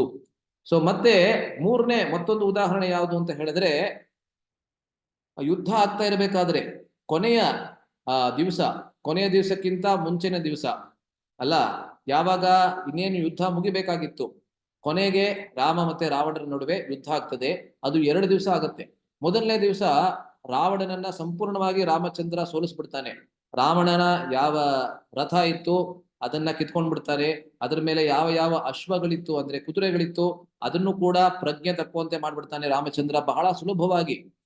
ರಾವಣ ಯಾವುದೇ ಅಸ್ತ್ರವಿಲ್ಲದೆ ನಿರಸ್ತ್ರನಾಗಿ ಆ ಯುದ್ಧದ ಭೂಮಿಯ ಮೇಲೆ ನಿಂತ್ಕೊಂಡ್ಬಿಡ್ತಾನೆ. ಆವಾಗ ರಾಮಚಂದ್ರ ಅವನನ್ನ ಕೊಲ್ಲೋದಿಲ್ಲ. ಏನಕ್ಕೆ ಅಂತ ಹೇಳಿದ್ರೆ ಆಚಾರ್ಯರು ಹೇಳ್ತಾರೆ, ರಾಮಚಂದ್ರ ಅವನಿಗೆ ಹೇಳ್ತಾನೆ, ಕೃತಸ್ತ್ವಯ ಕರ್ಮ ಮಹತ್ಸು ಭೀಮಂ ಅಂತ ಹೇಳ್ತಾನೆ. ಇವತ್ತು ನೀನು ಅನೇಕ ನನ್ನ ಸೈನಿಕರು ಯಾರಿದ್ರು, ರಾಮಚಂದ್ರ ರಾವಣನಿಗೆ ಹೇಳ್ತಾ ಇದ್ದಾನೆ, ಇವತ್ತು ನನ್ನ ಕಡೆಯಲ್ಲಿದ್ದಂತಹ ಎಷ್ಟೊಂದು ಸೈನಿಕರನ್ನ ನೀನು ಕೊಂದಿದ್ದೀಯಾ, ಮತ್ತೆ ನೀನು ದಣಿದಿದ್ದೀಯಾ, ಬಹಳ ದಣಿವು, ನಿನಗೆ ಸುಸ್ತು ಅನ್ನೋದಾಗ್ಬಿಟ್ಟಿದೆ ಇವತ್ತು. ಆದ್ರಿಂದ ಪ್ರಾಯಶಃ ನಿರಸ್ತ್ರನಾಗಿ ನನ್ನ ಮುಂದೆ ಹೀಗೆ ನಿಂತಿದ್ದೀಯಾ. ಇವತ್ತು ನಾನು ನಿನ್ನನ್ನು ಕೊಲ್ಲಬಹುದು, ಆದ್ರೆ ನಾನು ನಿನ್ನನ್ನು ಕೊಲ್ಲೋದಿಲ್ಲ. ವಾಪಸ್ಸು ನೀನು ಲಂಕೆಗೆ ಹೋಗು, ಯಾರ್ಯಾರ ಜೊತೆಗೆ ಮಾತಾಡಬೇಕು, ಯಾರ್ಯಾರನ್ನ ನೀನು ಸಂತುಷ್ಟಿ ಪಡಿಸ್ಬೇಕು, ಒಂದು ಕೊನೆಯ ಬಾರಿ ಎಲ್ಲರನ್ನ ಸಂತುಷ್ಟಿ ಪಡಿಸಿ ನಾಳೆ ಬೆಳಿಗ್ಗೆ ನೀನ್ ಮತ್ತೆ ಬಾ. ನಾಳೆ ಬೆಳಗ್ಗೆ ನಿನ್ನ ರಥದಲ್ಲಿ ನಿಂತ್ಕೊಂಡಿರ್ಬೇಕಾದ್ರೆ ನನ್ನ ವಾಸ್ತವಿಕವಾದಂತಹ ಶಕ್ತಿ ಏನು ಅನ್ನೋದನ್ನ ನೀನು ನಾಳೆ ಬೆಳಿಗ್ಗೆ ನೀನು ನೋಡ್ತೀಯಂತೆ ಎಂಬುದಾಗಿ ಹೇಳಿ ಅವನನ್ನ ವಾಪಸ್ ಕಳಿಸ್ಬಿಡ್ತಾನೆ. ಸೊ ಏನಕ್ಕೆ ಅವನನ್ನು ವಾಪಸ್ ಕಳಿಸ್ತಾನೆ? ಅಲ್ಲಿ ಆಚಾರ್ಯರು ಹೇಳ್ತಾರೆ, ರಾವಣನಿಗೆ ಒಂದು ಮನಸ್ಸಿನಲ್ಲಿ ಕೊನೆ ಒಂದು ಆಶೆ ಇತ್ತು, ಹೋಪ್. ಯಾವ ಒಂದು ಅವನ ಮನಸ್ಸಿನಲ್ಲಿ ಭರವಸೆ ಇತ್ತು ಅಂತ ಹೇಳಿದ್ರೆ, ಭರವಸೆ ಅನ್ನೋದಕ್ಕಿಂತ ಆಶೆ ಇತ್ತು. ಯಾವ ಆಶೆ ಇತ್ತು ಅಂತ ಹೇಳಿದ್ರೆ, ಪ್ರಾಯಶಃ ಒಂದು ರಾತ್ರಿ ಪೂರ್ತಿ ರಾವಣ ಯೋಚಿಸಿ ನನ್ನ ಮೂಲವಾದಂತಹ ಶಕ್ತಿಯನ್ನ ಇವತ್ತು ಮಾತ್ರ ನೋಡಿರೋದು ರಾವಣ, ಇದಕ್ಕಿಂತ ಮುಂಚೆ ನೋಡಿರ್ಲಿಲ್ಲ. ಇದಕ್ಕಿಂತ ಮುಂಚೆ ಕೇವಲ ಕೇಳಿದ್ದ. ಅವನು ಗೊತ್ತಿತ್ತು ನನ್ನ ಮಗನಾದಂತ ಇಂದ್ರಜಿತ, ನನ್ನ ತಮ್ಮನಾದಂತ ಕುಂಭಕರ್ಣ, ನನ್ನ ಮಗನಾದಂತ ಪ್ರಹಸ್ತ, ಇವರೆಲ್ಲರೂ ಮತ್ತೆ ಸಮಸ್ತವಾದಂತ ಸೈನ್ಯವೇ ರಾಮಚಂದ್ರನ ಕೈನಲ್ಲಿ ಸತ್ತಿದೆ ಅಂತ ಗೊತ್ತಿದೆ ಅವನ್ಗೆ. ಆದ್ರೆ ನೋಡಿರ್ಲಿಲ್ಲ, ಫಸ್ಟ್ ಹ್ಯಾಂಡ್ ಕಣ್ಣಿನಿಂದ ಪ್ರತ್ಯಕ್ಷ ಪ್ರಮಾಣ ಆಗಿರ್ಲಿಲ್ಲ ಅವನ್ಗೆ. ಇವಾಗ ಮಾತ್ರ ಆಗ್ತಾ ಇದೆ. ಆದ್ರಿಂದ ಪ್ರಾಯಶಃ ಒಂದು ಸಂಪೂರ್ಣ ರಾತ್ರಿ ಅವನು ಯೋಚಿಸಿ ಬಂದು ವಾಪಸ್ಸು ನಾಳೆ ಬೆಳಗ್ಗೆ ಬಂದಾಗ ಸೀತೆಯನ್ನ ನನಗೆ ಒಪ್ಪಿಸಿ ನನ್ನಲ್ಲಿ ಶರಣಾಗತಿಯನ್ನ ಮಾಡ್ಬಿಡ್ತಾನೇನೋ ಎಂಬಂತೆ ರಾಮಚಂದ್ರನಲ್ಲಿ ಇದ್ದಂತಹ ಒಂದು ಆಶೆ. ಅಲ್ಲ, ಆದ್ರಿಂದ ಅಷ್ಟೊಂದು ಅಪಕಾರಗಳನ್ನ ರಾವಣ ಮಾಡಿದ್ರು ಕೂಡ ರಾಮಚಂದ್ರನ ಮೇಲೆ ಅದೆಲ್ಲವನ್ನ ಮರೆತು ಅವನಿಗೆ ಮತ್ತೆ ಇವಾಗ ಆಶ್ರಯವನ್ನ ನೀಡೋದಕ್ಕೆ ರಾಮಚಂದ್ರ ತಯಾರಾಗಿದ್ದಾನೆ. ಅದು ರಾಮಚಂದ್ರನ ಕೃತಜ್ಞತೆ ಎಂಬಂತಹ ಗುಣವನ್ನ ಪ್ರತಿಬಿಂಬಿಸ್ತದೆ. ಅದನ್ನ ನಾವು ನೋಡಬಹುದು. ಅಲ್ಲ, ಇದಾದ ಮೇಲೆ ಕೂಡ 2ನೇ ದಿವಸ ಯಾವಾಗ ರಾಮಚಂದ್ರ ರಾವಣನನ್ನ ಸೋಲ್ಸೋದಕ್ಕೆ ಹೋಗ್ತಾನೆ, ಅವನನ್ನ ಸಂಹಾರ ಮಾಡೋದಕ್ಕೆ ಹೋಗ್ತಾನೆ, ಮೊದಲನೇ ಬಾಣವನ್ನ ಹೊಡಿತಾನೆ. ಆ ರಾವಣನ ಮೊದಲನೇ ತಲೆ ಹೊರಟೋಗ್ತದೆ, ಆದ್ರೆ ಮತ್ತೊಂದು ತಲೆ ಬರ್ತದೆ. ಈ ರೀತಿ 100 ಬಾರಿ ಬಾಣಗಳನ್ನ ಹೊಡಿತಾನೆ ರಾಮಚಂದ್ರ. ರಾಮಚಂದ್ರನಿಗೆ ಏನ್ ಗೊತ್ತಿಲ್ವಾ, ರಾವಣನ ಸಂಹಾರವನ್ನ ಮಾಡ್ಬೇಕಂದ್ರೆ ಅವನ ಹೊಕ್ಕಳಿನ ಪ್ರದೇಶದಲ್ಲಿ ಅಮೃತ ಇದೆ, ಅಲ್ಲಿ ಹೊಡೆದ್ರೆ ಮಾತ್ರ ಅವನ ಸಂಹಾರವನ್ನ ಮಾಡೋದಕ್ಕಾಗತ್ತೆ ಅಂತ. ರಾಮಚಂದ್ರ ಎಲ್ಲರ ಹೃದಯದಲ್ಲಿ ಪರಮಾತ್ಮನಾಗಿದ್ದಾನೆ, ಖಂಡಿತವಾಗ್ಲೂ ಪರಮಾತ್ಮನಿಗೆ ಎಲ್ಲವೂ ಗೊತ್ತಿರುತ್ತದೆ. ಆದ್ರೆ ಏನಕ್ಕೆ ಅವನು ಮಾಡೋದಿಲ್ಲ ಅಂತ ಹೇಳಿದ್ರೆ, ಒಂದೊಂದು ತಲೆ ಏನು ಹೊಸ ಹೊಸ ತಲೆ ಬರ್ತಾ ಇತ್ತು, ರಾಮಚಂದ್ರನಿಗೆ ಏನ್ ಅನಿಸ್ತಾ ಇತ್ತು ಅಂತ ಹೇಳಿದ್ರೆ, ಆ ತಲೆಯಲ್ಲಿ ಬುದ್ಧಿ ಇರುತ್ತದೆ. ಅಲ್ಲ, ಇವಾಗ ಈ ತಲೆ ಹೊರಟೋಯ್ತು, ಅದ್ರಲ್ಲಿ ಬುದ್ಧಿ ಇರ್ಲಿಲ್ಲ, ಇವಾಗ ಒಂದೊಂದು ತಲೆ ಬರುತ್ತೆ, ಅದರಲ್ಲಿ ಬುದ್ಧಿ ಇರುತ್ತದೆ. ಆ ಬುದ್ಧಿಯಿಂದ ಪ್ರಾಯಶಃ ರಾವಣ ಬಂದು ನನ್ನಲ್ಲಿ ಶರಣಾಗತಿಯನ್ನ ಮಾಡ್ಬಿಡ್ತಾನೆ. ಅವನನ್ನ ಕೊಲ್ಲೋದು ನನಗೆ ಬೇಕಾಗಿಲ್ಲ, ಯಾರಿಂದ ಎಲ್ಲರೂ ಸತ್ತಿದ್ದಾರೆ, ಅವನನ್ನ ಕೊಲ್ಲೋದಕ್ಕೆ ನನಗೆ ಬೇಕಾಗಿಲ್ಲ ಅಂತ ರಾಮಚಂದ್ರ ಅವನು ಅನ್ಕೋತಾ ಇದ್ದಾನೆ, ಮನಸ್ಸಿನಲ್ಲಿ ಆಲೋಚನೆ ಮಾಡ್ತಾ ಇದ್ದಾನೆ. ಆದ್ದರಿಂದ ಅಲ್ಲಿ ವಾಲ್ಮೀಕಿ ಮುನಿಗಳು ಹೇಳ್ತಾರೆ, ಜೇತವ್ಯಂ ಮಿತಿ ಕಾಕುತ್ಸ್ಥಃ ಮರ್ತವ್ಯಂ ಮಿತಿ ರಾವಣ. ರಾಮಚಂದ್ರನ ಮನಸ್ಸಿನಲ್ಲಿ ರಾವಣ ಉಳ್ಕೋಬೇಕು ಅಂತ ಮತ್ತೆ ಮತ್ತೆ ಬಾಣಗಳ ಪ್ರಯೋಗವನ್ನ ಅದೇ ತಲೆ ಮೇಲೆ ಮಾಡ್ತಾ ಇದ್ದ. ಆದ್ರೆ ರಾವಣ ಮನಸ್ಸಿನಲ್ಲಿ ಏನಿತ್ತು, ನಾನ್ ಸಾಯ್ಬೇಕು. ಸೊ ರಾಮಚಂದ್ರ ರಾವಣ ಉಳ್ಕೊಳ್ಳಿ, ಆದ್ರೆ ರಾವಣ ನಾನ್ ಸಾಯ್ಬೇಕು ಅಂತ ಹೇಳಿ ಕೊನೆಗೆ ಅವನ ಸಾವಿಗೆ ಅವನೇ ಕಾರಣನಾದ. ದಯವಿಟ್ಟು ಕ್ಷಮಿಸಿ, 8 ಗಂಟೆ ಆಗ್ಲೇ ಆಗೋಗಿದೆ. ಇನ್ನು 2 ಗುಣಗಳನ್ನ ಬೇಗ ನಾನು ಚರ್ಚೆ ಮಾಡಿ ಇಲ್ಲಿ ವಿರಾಮವನ್ನ ಕೊಟ್ಬಿಡ್ತೇನೆ. ಮತ್ತೆ ಈ 5ನೇ ಗುಣ, ಕ್ಷಮಿಸಿ, ಇದು 5 ಇದು 5ನೇ ಗುಣ ಯಾವುದದು? ಸತ್ಯವಾಕ್ಯ ಅಂದ್ರೆ ಎಲ್ಲರಿಗೂ ಗೊತ್ತಿದೆ, ಯಾವತ್ತೂ ಕೂಡ ಆಪತ್ಕಾಲದಲ್ಲೂ ಕೂಡ ಅವನು ಅನೃತವನ್ನ ಆಡೋದಿಲ್ಲ. ಅನೃತ ಅಂದ್ರೆ ಸುಳ್ಳು, ಯಾವತ್ತೂ ಕೂಡ ಸುಳ್ಳನ್ನ ಆಡಿದವನಲ್ಲ. ಅದರಿಂದ ಕೃಷ್ಣನಿಗೆ ಮತ್ತೆ ರಾಮಚಂದ್ರನ ನಡುವೆ ನಾವು ಸಾಕಷ್ಟು ಅಂತರವನ್ನ ನೋಡಬಹುದು. ಅಲ್ಲ, ಕೃಷ್ಣ ಸಾಕಷ್ಟು ಸುಳ್ಳುಗಳನ್ನ ಹೇಳ್ತಾ ಇದ್ದ ಬಾಲ್ಯದಲ್ಲೂ ಕೂಡ, ಅದಕ್ಕೆ ಬೇರೆನೆ ಅರ್ಥ ಇದೆ. ಅದು ಪಾರಲೌಕಿಕವಾದಂತ ಸುಳ್ಳು. ತನ್ನ ಭಕ್ತರಿಗೆ ಅವನು ಸಂತೋಷವನ್ನ ಪ್ರದಾನ ಮಾಡ್ಬೇಕಂತ ಸುಳ್ಳು ಹೇಳ್ತಾನೆ ಭಗವಂತ. ಅಲ್ಲ, ಇಲ್ಲಿ ರಾಮಚಂದ್ರ ಒಂದೂ ಸುಳ್ಳನ್ನ ಹೇಳಿದವನಲ್ಲ. ಅನೃತಂ ನೋಕ್ತ ಪೂರ್ವಮ್ಮೆ ನಚ ಭಕ್ಷೇ ಕದಾಚನ, ಇದನ್ನ ಸೀತೆಗೆ ವನವಾಸದಲ್ಲಿ ಹೇಳ್ತಾನೆ. ಅನೃತಂ ಅಂದ್ರೆ ಸುಳ್ಳು, ನ ಉಕ್ತ ಪೂರ್ವಂ, ಹಿಂದೆ ಯಾವತ್ತು ಸುಳ್ಳನ್ನ ಹೇಳಿಲ್ಲ. ನಚ ಭಕ್ಷೇ ಕದಾಚನ, ಭಕ್ಷೆ ಅಂದ್ರೆ ಭವಿಷ್ಯತ್ ಕಾಲದಲ್ಲಿ ಕೂಡ ಯಾವತ್ತೂ ಕೂಡ ನಾನು ಸುಳ್ಳನ್ನ ಹೇಳೋದಿಲ್ಲ ಎಂಬಂತೆ ಒಂದು ಮಾತನ್ನ ಕೊಟ್ಬಿಡ್ತಾನೆ ಸೀತೆಗೆ. ಅಷ್ಟು ಮಾತ್ರ ಅಲ್ಲ, ಈ ಸತ್ಯವಾಕ್ಯಕ್ಕೆ 2ನೇ ಅರ್ಥ ಕೂಡ ಇದೆ. ಯಾವುದದು? ಅವನೆಂದು 2 ಮಾತುಗಳನ್ನಾಡುವವನಲ್ಲ. ಒಂದು ಮಾತನ್ನ ಹೇಳಿ ಅದನ್ನ ವಾಪಸ್ ತೆಗೆದುಕೊಂಡು ಇನ್ನೊಂದು ಮಾತನ್ನ ಹೇಳೋದಿಲ್ಲ ಅವನು. ರಾಮೋ ದ್ವಿರ್ನಾಭಿಭಾಷತೆ, ಇದನ್ನ ಭರತನಿಗೆ ಹೇಳ್ತಾನೆ ರಾಮಚಂದ್ರ. ಯಾವಾಗ ರಾಮಚಂದ್ರನನ್ನ ಕರೆದುಕೊಂಡು ಹೋಗೋದಕ್ಕೆ ಭರತ ಚಿತ್ರಕೂಟಕ್ಕೆ ಬರ್ತಾನೆ, ಅಲ್ಲಿ ಎಷ್ಟೊಂದು ಗೋಗಳ್ಕೋತಾನೆ ಅವನು, ದಯವಿಟ್ಟು ಬಂದ್ಬಿಡು ವಾಪಸ್ಸು. ಕೈಕೇಯಿನ್ ಕೂಡ ಕರ್ಕೊಂಡು ಬರ್ತಾನೆ. ಆ 3 ತಾಯಂದ್ರು ಕೂಡ ಅಲ್ಲಿಗೆ ಬರ್ತಾರೆ. ಬಿಳಿ ಬಟ್ಟೆಯನ್ನ ಧರಿಸಿ ಬರ್ತಾರೆ ಅಲ್ಲಿಗೆ. ಕೈಕೇಯಿ, ಸುಮಿತ್ರೆ ಮತ್ತೆ ಕೌಸಲ್ಯ 3 ತಾಯಂದ್ರು ಅಲ್ಲಿಗೆ ಬರ್ತಾರೆ. ಕೈಕೇಯಿ ಕೂಡ ಬಂದ್ಬಿಟ್ಟು ರಾಮಚಂದ್ರನ ಕಾಲಿನಲ್ಲಿ ಬಿದ್ದ್ಬಿಟ್ಟು, ದಯವಿಟ್ಟು ವಾಪಸ್ ಬಾ, ನನ್ನಿಂದ ಬಹಳ ದೊಡ್ಡ ತಪ್ಪಾಗಿದೆ, ನನ್ನಿಂದ ಸಮಸ್ತವಾದಂತ ಅಯೋಧ್ಯೆ, ಸಮಸ್ತವಾದಂತ ಸಾಮ್ರಾಜ್ಯನೇ ನನ್ನಿಂದ ಪಶ್ಚಾತ್ತಾಪ ಪಡ್ತಾ ಇದೆ, ಅನುಭವಿಸ್ತಾ ಇದೆ. ಆದ್ರೆ ರಾಮಚಂದ್ರ ಹೇಳ್ತಾನೆ, ರಾಮೋ ದ್ವಿರ್ನಾಭಿಭಾಷತೆ. ಈ ವಾಕ್ಯವನ್ನ ರಾಮ ಅಂತ ಅವನೇ ಹೇಳ್ತಾ ಇದ್ದಾನೆ. ರಾಮ ದ್ವಿರ್ನಾಭಿಭಾಷತೆ, ರಾಮಚಂದ್ರ ಅನ್ನೋವನು ಯಾವತ್ತು 2ನೇ ಮಾತನ್ನ ಆಡೋದಿಲ್ಲ. ಒಂದ್ಸತಿ ಹೇಳಾದ್ಮೇಲೆ ಮುಗೀತು. ಅಲ್ಲ, ಅದೇ ರೀತಿ ರಾಮ ಬಾಣ ಕೂಡ ಅಂತ ಹೇಳ್ತಾರೆ. ರಾಮ ಬಾಣ ಯಾವಾಗ ಆ ಧನುಸ್ಸಿನಿಂದ ನಿಸೃತವಾಗತ್ತೆ, ಅದರ ಗುರಿಯನ್ನ ಮುಟ್ಟೆ ವಾಪಸ್ ಬಂದು ರಾಮಚಂದ್ರನ ಬತ್ತಳಿಕೆಯಲ್ಲಿ ಬಂದ್ಬಿಟ್ಟು ಕೂರ್ತದೆ. ಅಲ್ಲ, ಸೊ ರಾಮಚಂದ್ರನ ಮಾತಾಗ್ಲಿ ರಾಮಚಂದ್ರನ ಬಾಣವಾಗ್ಲಿ ಯಾವತ್ತೂ ಕೂಡ 2ನೇ ಸತಿ ಪ್ರಯೋಗ ಮಾಡೋದಿಲ್ಲ. ರಾಮಚಂದ್ರ ಒಂದ್ಸತಿ ಮಾತನ್ನ ಕೊಟ್ಮೇಲೆ ಮುಗೀತು. ಅಲ್ಲ, ಅದಕ್ಕೇನೆ ರಾಮ ವಚನ ಅಂತ ಹೇಳೋದು. ಇದು ಸತ್ಯವಾಕ್ಯ. ಮತ್ತೆ 6ನೇದು ಕೊನೆ ಗುಣ, ಈ ಶ್ಲೋಕದ ಕೊನೆ ಗುಣ ಯಾವುದು ಅಂತ ಹೇಳಿದ್ರೆ ದೃಢವ್ರತಃ. ಹಿಡಿದ ವ್ರತವನ್ನು ಬಿಡದಿರುವವನು, ಧರ್ಮಕ್ಕಾಗಿ ಹಿಡಿದ ವ್ರತ ವಿಶೇಷವನ್ನು ಆಪತ್ಕಾಲದಲ್ಲೂ ಬಿಡದಿರುವವನು, ತಂದೆಗೆ ವನವಾಸ ವ್ರತ, ಭರತನಿಗೆ ಧೀರ ವ್ರತ, ಶರಣಾಗತ ರಕ್ಷಣಾ ವ್ರತ, ವಿಭೀಷಣನನ್ನು ಕುರಿತು ಹತ್ತಿರ ಸೇರಿಸಿಕೊಡದೆಂದು ಸುಗ್ರೀವ ಎಷ್ಟೇ ಹಠ ಮಾಡಿದರೂ ಆನೆಯೈನಂ ಹರಿಶ್ರೇಷ್ಠ ದತ್ತವಸ್ಯಾಭಯಮ್ಮಯ. ಆನೆಯ ಅಂತ ಹೇಳಿದ್ರೆ ದಯವಿಟ್ಟು ಕರ್ಕೊಂಡ್ ಬಾ. ಯಾರನ್ನ? ಆ ವಿಭೀಷಣನ ಕರ್ಕೊಂಡ್ ಬಾ ಅಂತ ಹರಿಶ್ರೇಷ್ಠ. ಹರಿ ಅಂದ್ರೆ ಇಲ್ಲಿ ಹರಿ ಎಂಬಂತ ಶಬ್ದಕ್ಕೆ ಎಷ್ಟೊಂದು ಅರ್ಥಗಳಿದೆ. ಹರಿ ಎಂಬಂತ ಆ ಶಬ್ದಕ್ಕೆ ಒಂದು ಅರ್ಥ ಏನು ಅಂತ ಹೇಳಿದ್ರೆ ಕೋತಿ ಅಂತ ಅರ್ಥ. ಅದರಿಂದ ಸುಗ್ರೀವನನ್ನ ಕುರಿತು ಹೇಳ್ತಾ ಇದ್ದಾನೆ, ಆನೆಯ ಹರಿಶ್ರೇಷ್ಠ, ಹರಿಗಳಲ್ಲಿ ಕೋತಿಗಳಲ್ಲಿ ಶ್ರೇಷ್ಠನಾದಂತ ನೀ ಸುಗ್ರೀವನೇ, ದಯವಿಟ್ಟು ಆ ವಿಭೀಷಣನ ಕರ್ಕೊಂಡ್ ಬಾ. ಆನೆಯ ಏನಂ ಅಂದ್ರೆ ಅವನನ್ನ ಕರ್ಕೊಂಡ್ ಬಾ. ಏನಕ್ಕೆ ಅಂದ್ರೆ ದತ್ತಮಸ್ಯ ಅಭಯಮ್ಮಯ, ಅವನಿಗೆ ನಾನು ಅಭಯವನ್ನ ನಾನು ನೀಡ್ಬಿಟ್ಟಿದ್ದೇನೆ ಅವನಿಗೆ. ಆದ್ರಿಂದ ನೀನ್ ಹೇಳೋದಕ್ಕೆ ಇಲ್ಲಿ ಯಾವುದೇ ರೀತಿಯಾದ ಪ್ರಸಂಗನೇ ಇಲ್ಲ. ನೀನ್ ಎಷ್ಟೇ ಹೇಳಿದ್ರು ಕೂಡ ಅವ್ನು ಕರ್ಕೋಬೇಡ ಕರ್ಕೋಬೇಡ ಕರ್ಕೋಬೇಡ ಅಂತ 1000 ಸತಿ ಹೇಳಿದ್ರು ಕೂಡ ನಾನು ಅವನಿಗೆ ಅಭಯ ಪ್ರದಾನವನ್ನ ಆಗ್ಲೇ ಮಾಡಾಗಿದೆ. ನನ್ನ ಜೊತೆಯಲ್ಲಿ ಅವನು ನಿಂತ್ಕೊಂಡು ರಾವಣನ ವಿರುದ್ಧ ಆ ಯುದ್ಧವನ್ನ ಮಾಡೇ ಮಾಡ್ತಾನೆ, ದಯವಿಟ್ಟು ಅವನನ್ನ ಕರ್ಕೊಂಡ್ ಬಾ. ಇದು ಶರಣಾಗತ ರಕ್ಷಣಾ ವ್ರತ. ಇದು ಎಲ್ಲದಕ್ಕಿಂತ ದೊಡ್ಡ ವ್ರತ ಅಲ್ಲ, ಅದನ್ನೇ ನಾವಾಗ ಚರ್ಚೆ ಮಾಡಿದ್ದು. ದದಾಮ್ಯೇತದ್ ವ್ರತಂ ಮಮ, ಅವನಿಗೆ ಅಭಯವನ್ನ ನೀಡ್ತೇನೆ ಎಂಬುದು ನನ್ನ ವ್ರತ. ದಂಡಕಾರಣ್ಯದ ಋಷಿಗಳಿಗೆ ಅಭಯ ಕೊಟ್ಟು ರಾಕ್ಷಸರ ವಧೆ ಮಾಡುವುದಾಗಿ ಪ್ರತಿಜ್ಞೆ ಮಾಡಿದ ಮೇಲೆ ಸೀತೆ ಇದು ಸರಿಯಿಲ್ಲವೆಂದು ವಾದಿಸಿದರೂ ಆಕೆಗೆ ಈ ವಚನವನ್ನ ನುಡಿದನು. ಸೊ ದಂಡಕಾರಣ್ಯದಲ್ಲಿ ಎಲ್ಲಾ ಋಷಿಮುನಿಗಳು ರಾಮಚಂದ್ರನನ್ನ ನೋಡಿ ಬಹಳ ನೊಂದ್ಕೋತಾರೆ. ಏನಕ್ಕೆ ಅಂದ್ರೆ ಅವರೆಲ್ಲರೂ ಬಹಳ ಪೀಡಿತರಾಗಿರ್ತಾರೆ. ರಾವಣ ಮತ್ತೆ ಅವರ ಸಹಪಾಠಿಯಂದ್ರಿಂದ ಅಲ್ಲಿ ನೋಡ್ತಾನೆ ರಾಮಚಂದ್ರ ಒಂದ್ ಕಡೆಯಲ್ಲಿ ಶರಭಂಗಾಶ್ರಮಕ್ಕೆ ಹೋಗಿ ನೋಡಿದರೆ ಶರಭಂಗ ಮತ್ತೆ ಇತರ ಋಷಿಮುನಿಗಳು ಅಲ್ಲಿ ಒಂದ್ ಕಡೆ ಕರ್ಕೊಂಡು ಹೋಗ್ತಾರೆ ರಾಮಚಂದ್ರನನ್ನ. ಅಲ್ಲಿ ನೋಡಿದ ಕೂಡಲೇ ರಾಮಚಂದ್ರನ ಕೈನಲ್ಲಿ ನೀರು ಬರೋದಕ್ಕೆ ಶುರು ಆಗ್ಬಿಡುತ್ತದೆ. ಏನಕ್ಕೆ ಗೊತ್ತಾ? ಅಲ್ಲಿ ಏನಿತ್ತು ಅಂತ ಹೇಳಿದ್ರೆ ಮೂಳೆಗಳ ಒಂದು ದೊಡ್ಡ ಬೆಟ್ಟ ಇತ್ತು. ಮೂಳೆ, ಮನುಷ್ಯ ಮೂಳೆ ಏನಿರ್ತದೆ ಆ ಮೂಳೆಗಳ ದೊಡ್ಡ ಬೆಟ್ಟ ಇತ್ತಂತೆ ಅಲ್ಲಿ. ಏನಕ್ಕೆ? ಈ ರಾವಣನ ಸಹಪಾಠಿಯಂದರು ಮಾರೀಚ ಸುಬಾಹು ಎಲ್ಲರೂ ಬಂದು ಋಷಿ ಮುನಿಗಳ ಸಂಹಾರವನ್ನ ಮಾಡಿ ಆ ಮೂಳೆಗಳ ಆ ಚರ್ಮವನ್ನ ತೆಗೆದು ಮೂಳೆಗಳನ್ನ ಅಲ್ಲಿ ಯಾವಾಗ್ಲೂ ಹಾಕ್ತಾ ಇರ್ತಾದ್ರು. ಏನಕ್ಕೆ ಅಲ್ಲಿ ಹಾಕ್ತಾ ಇರ್ತಾ ಇದ್ರು? ಏನಕ್ಕೆ ಅಂದ್ರೆ ಇದು ಒಂದು ಪ್ರತೀಕವಾಗ್ಲಿ, ಎಲ್ಲರಿಗೂ ಇದರಿಂದ ಭಯವಾಗ್ಲಿ ಅಂತ, ಎಲ್ಲರಿಗೂ ಗೊತ್ತಾಗ್ಬೇಕು ನಾವು ಏನ್ ಮಾಡ್ತಾ ಇದ್ದೇವೆ, ನಾವು ಯಾರು ಅನ್ನೋದು ಎಲ್ಲರಿಗೂ ಗೊತ್ತಾಗ್ಬೇಕು. ಅದರಿಂದ ಮೂಳೆಗಳ ಬೆಟ್ಟವನ್ನ ಅಲ್ಲಿ ಮಾಡಿ ತೋರಿಸಿದ್ರು. ಅದನ್ನ ನೋಡಿ ರಾಮಚಂದ್ರ ಅವರೆಲ್ಲರಿಗೆ ವಚನವನ್ನ ನೀಡ್ತಾನೆ, ಎಲ್ಲಾ ರಾಕ್ಷಸರ ಸಂಹಾರವನ್ನ, ರಾವಣಾದಿ ರಾಕ್ಷಸರ ಸಂಹಾರವನ್ನ ನಾನು ಖಂಡಿತವಾಗ್ಲೂ ಶೀಘ್ರದಲ್ಲಿ, ಅತಿ ಶೀಘ್ರದಲ್ಲಿ ನಾನು ಮಾಡ್ತೇನೆ. ಅದರಿಂದ ಆ ರೀತಿಯಾದಂತ ವಚನವನ್ನ ನೀಡಾದ್ಮೇಲೆ ಸೀತೆ ನೊಂದ್ಕೋತಾಳೆ.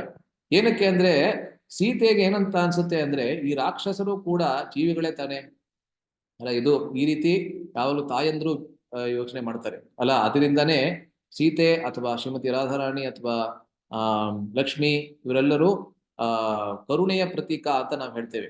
ಸೊ ಸೀತೆ ಏನಂತ ಯೋಚನೆ ಮಾಡ್ತಾಳೆ ಅಂದ್ರೆ ಇವರೆಲ್ಲರೂ ರಾಕ್ಷಸರು ಕೂಡ ಜೀವಿಗಳೇನೆ, ಹೌದು ಅವರೆಲ್ಲರೂ ಋಷಿಮುನಿಗಳಿಗೆ ಇವಾಗ ತೊಂದರೆ ಕೊಡ್ತಾ ಇದ್ದಾರೆ, ಆದ್ರೆ ಅಷ್ಟಕ್ಕೋಸ್ಕರ ಅವರ ಸಂಹಾರವನ್ನ ಮಾಡೋದು ಅಗತ್ಯ ಇಲ್ಲ. ಅವರಿಗೆ ತಕ್ಕ ಬುದ್ಧಿಯನ್ನ ಕಲಿಸ್ಬೇಕೆ ಹೊರತು ಅವರ ಸಂಹಾರವನ್ನ ಮಾಡೋದು ತಪ್ಪು ಅಂತ ಸೀತೆ ರಾಮನ ಜೊತೆಗೆ ವಾದ ಮಾಡ್ತಾಳೆ. ಇದಾದ್ಮೇಲೆ ಅವರು ಆ ಆಶ್ರಮದಿಂದ ಆಚೆ ಬಂದಾದ್ಮೇಲೆ ಇಬ್ರು ಏಕಾಂತದಲ್ಲಿರ್ಬೇಕಾದ್ರೆ ವಾದ ಮಾಡ್ತಾಳೆ.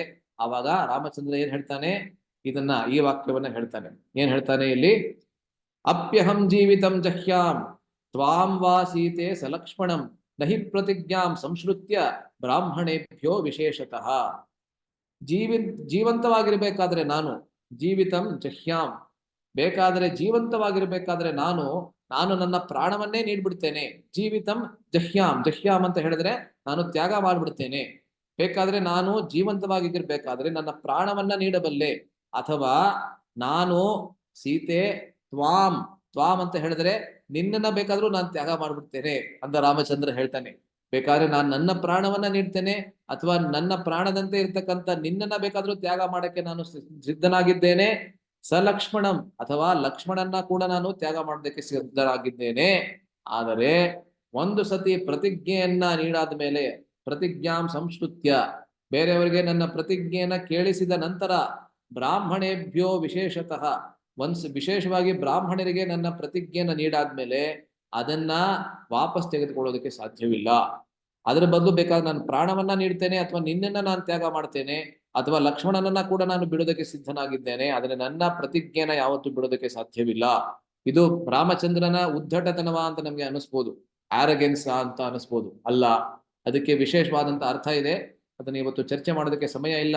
ಆದರೆ ವಿಶೇಷವಾಗಿ ಇಲ್ಲಿ ನಾವೇನ್ ನೋಡ್ತೇವೆ ಅಂತ ಹೇಳಿದ್ರೆ, ರಾಮಚಂದ್ರನ ಮನಸ್ಸಿನಲ್ಲಿ ಇರ್ತಕ್ಕಂತಹ ದೃಢ ವ್ರತ ಏನಿದೆ ಅದನ್ನ ನಾವು ಇಲ್ಲಿ ನೋಡಬಹುದು. ಆಯ್ತಾ? ಸೊ ಒಂದಷ್ಟು ಉದಾಹರಣೆಗಳಿದೆ ಇಲ್ಲಿ. ರಾಮ ಭರತ ವಿಲಾಪ.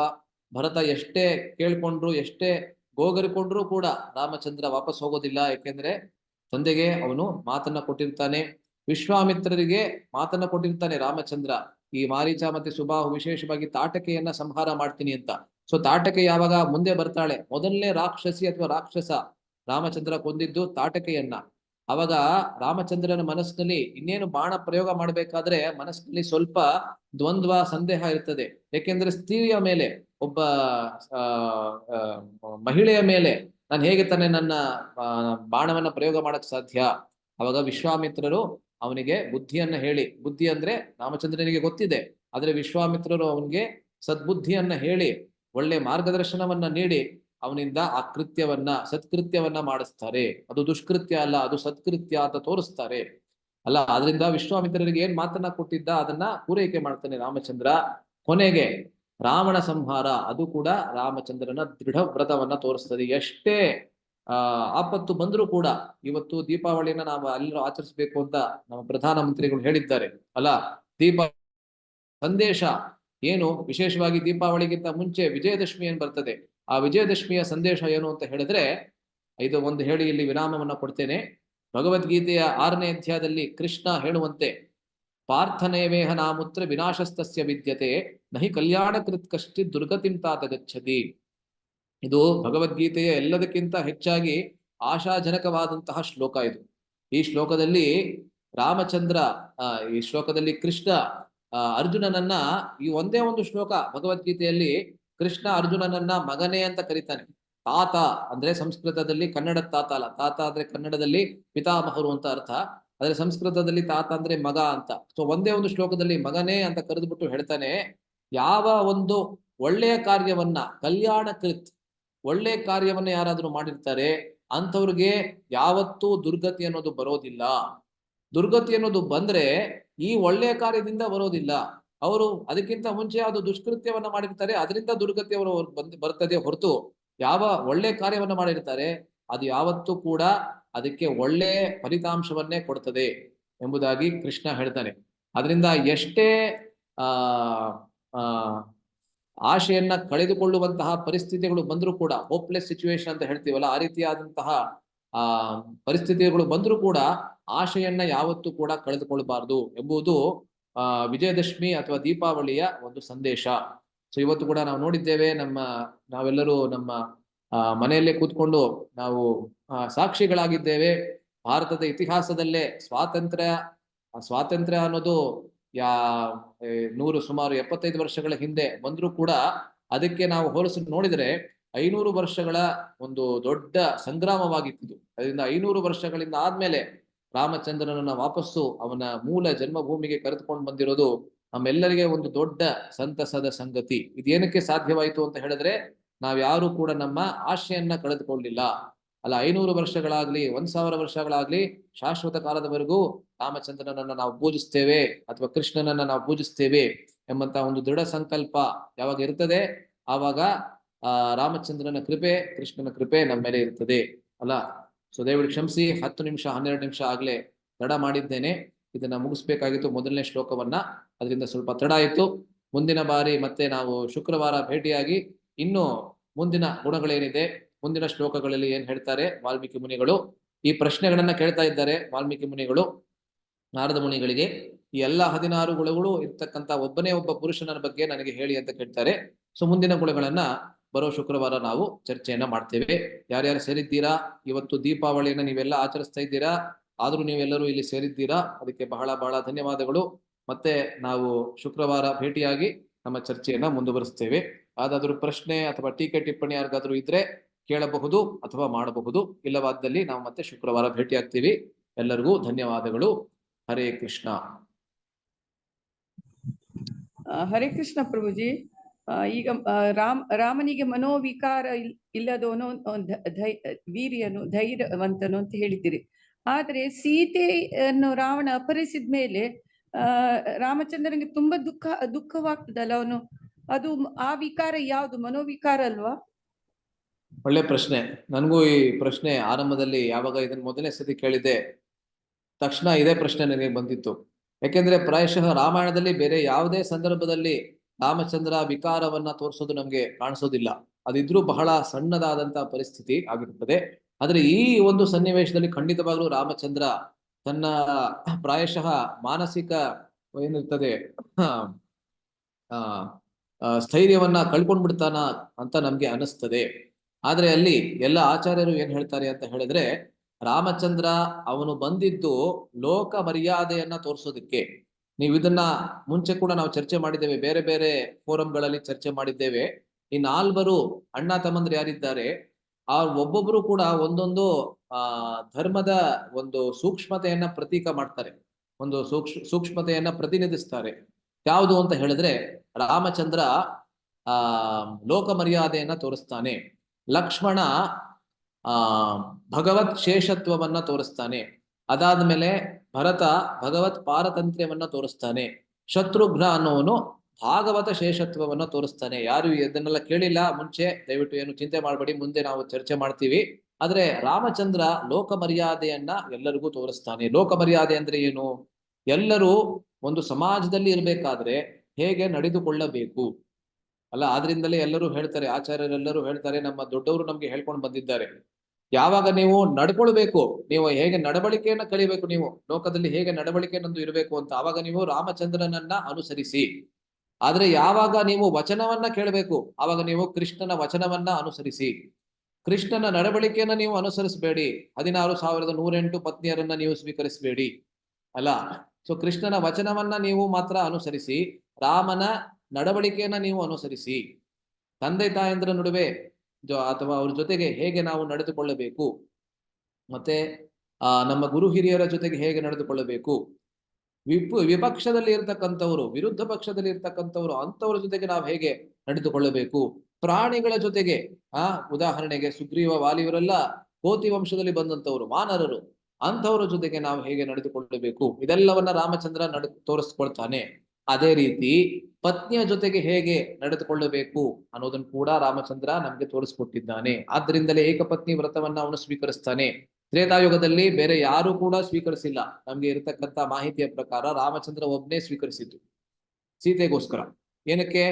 ಯಾಕೆಂದ್ರೆ ಎಲ್ಲರಿಗೆ ತೋರಿಸ್ಕೊಡೋದಕ್ಕೆ, ಆ ಸೀತೆಯ ಜೊತೆಗೆ ಅಂದ್ರೆ ಮಡದಿಯ ಜೊತೆಗೆ ಹೇಗೆ ನಾವು ನಡೆದುಕೊಳ್ಳಬೇಕು. ಆದ್ರಿಂದ ಯಾವಾಗ ಸೀತೆ ಅವಳ ಅಪಹರಣವಾಗತ್ತೆ, ಆವಾಗ ರಾಮಚಂದ್ರ ಅಕಸ್ಮಾತ್ ಆಗಿ ನಾನು ನನ್ನ ಮನಸ್ಸಿನ ಸ್ಥೈರ್ಯವನ್ನ ಕಳೆದುಕೊಳ್ಬಾರ್ದು, ಅದರಿಂದ ನಾನು ಯಾವುದೇ ರೀತಿಯಾದ ಪ್ರತಿಕ್ರಿಯೆಯನ್ನ ತೋರಿಸೋದಿಲ್ಲ, ಹುಡುಕ್ತೀನಿ ಸೀತೆಯನ್ನ, ಆದ್ರೆ ಪ್ರತಿಕ್ರಿಯೆಯನ್ನು ತೋರಿಸ್ಬೇಕು, ನಾನು ಆರಾಮಾಗಿ ನನ್ನ ಪಾಡಿಗೆ ಇರ್ತೀನಿ, ಮುಂಚೆ ಇದ್ದಂತೆ ನಾನು ಇವಾಗ್ಲೂ ಇರ್ತೀನಿ ಅಂತ ಹೇಳ್ಬಿಟ್ರೆ ಅದು ಲೋಕ ಮರ್ಯಾದೆ ಆಗ್ತದ? ಇಲ್ಲ, ಲೋಕ ಮರ್ಯಾದೆ ಆಗೋದಿಲ್ಲ. ಯಾಕೆಂದ್ರೆ ಪತ್ನಿಯನ್ನ ಸಂರಕ್ಷಿಸುವುದು ಪತಿಯ ಧರ್ಮ. ಪತಿಯ ಧರ್ಮ ಮಾತ್ರ ಅಲ್ಲ, ಆ ರೀತಿಯಾದಂತ ವ್ರತವನ್ನ ಅವನು ತೆಗೆದುಕೊಳ್ತಾನೆ. ಮದುವೆ ಮಾಡ್ಕೊಳ್ಬೇಕಾದ್ರೆ ಸಾಯುವವರೆಗೆ, ಆ ಜನ್ಮ ಪರ್ಯಂತ ಅಥವಾ ಆ ಮರಣ ಪರ್ಯಂತ ನಾವು ನಿನಗೆ ಸಂರಕ್ಷಣೆಯನ್ನ ನೀಡ್ತೇನೆ ಎಂಬುದಾಗಿ ಆ ಸಪ್ತಪದಿಯೆಲ್ಲ ಸಮಯದಲ್ಲಿ ಹೇಳ್ತಾನೆಲ್ಲ ಪತಿಯಾದಂತವನು.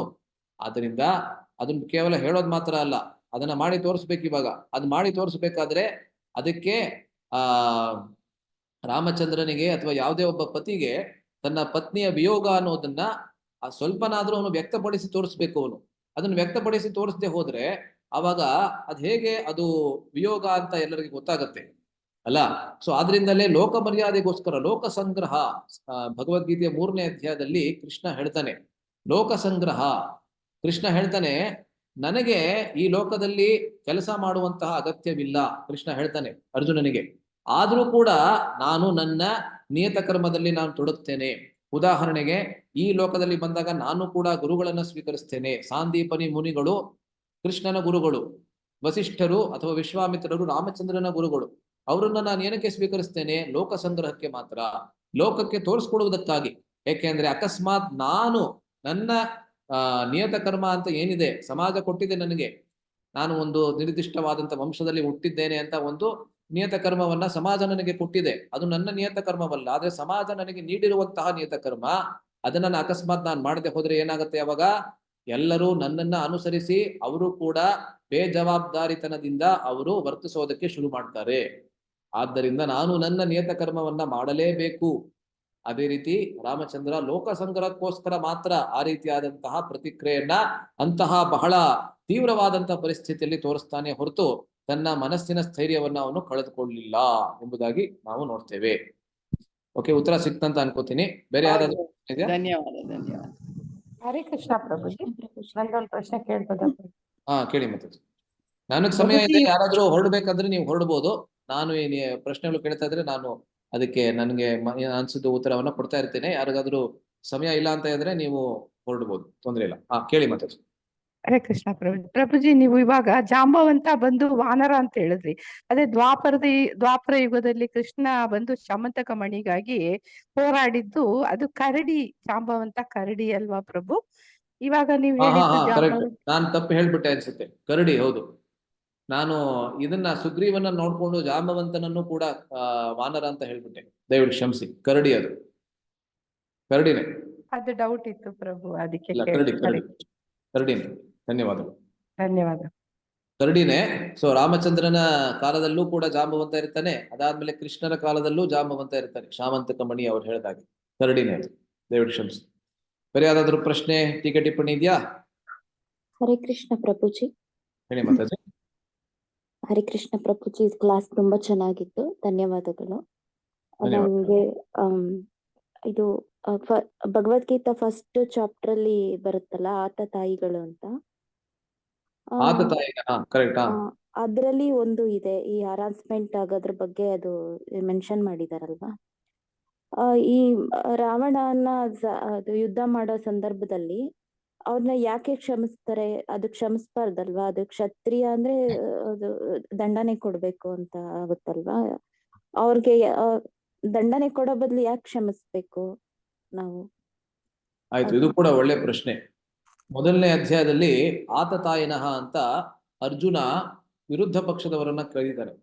ಯಾಕೆಂದ್ರೆ ಶಾಸ್ತ್ರಗಳಲ್ಲಿ ವರ್ಣನೆ ಇದೆ, ಸುಮಾರು 5 ರೀತಿಯಾದಂತಹ ದುಷ್ಕೃತ್ಯಗಳನ್ನ, ಅಕೃತ್ಯಗಳನ್ನ ಯಾರು ಮಾಡ್ತಾರೆ, ಅಪಕಾರಗಳನ್ನ ಮಾಡ್ತಾರೆ ಅಥವಾ ಅಪರಾಧಗಳನ್ನ ಮಾಡ್ತಾರೆ, ಅಂತವ್ರಿಗೆ ಆತತಾಯಿ ಅಂತ ಕೊಡ್ತಾರೆ. ಶಾಸ್ತ್ರ ಒಂದು ಹೆಸರನ್ನ ಕೊಡುತ್ತೆ. ಉದಾಹರಣೆಗೆ ಯಾರ್ದಾದ್ರೂ ಮನೆಯನ್ನ ಸುಟ್ಟು ಬಿಡುವಂತಹದ್ದು, ಯಾರ್ದಾರು ಪತ್ನಿಯನ್ನ ಅಪಹರಣ ಮಾಡುವಂಥದ್ದು ಅಥವಾ ಅವಳಿಗೆ ಅಪಮಾನವನ್ನ ಮಾಡುವಂತಹದ್ದು, ವೃದ್ಧರಿಗೆ ತೊಂದರೆಯನ್ನ ಕೊಡುವಂತಹದ್ದು, ಈ ರೀತಿ 5 ಮುಖ್ಯವಾದಂತಹ, ಅದೆಲ್ಲ ನನಗೆ ನೆನಪಿಲ್ಲ.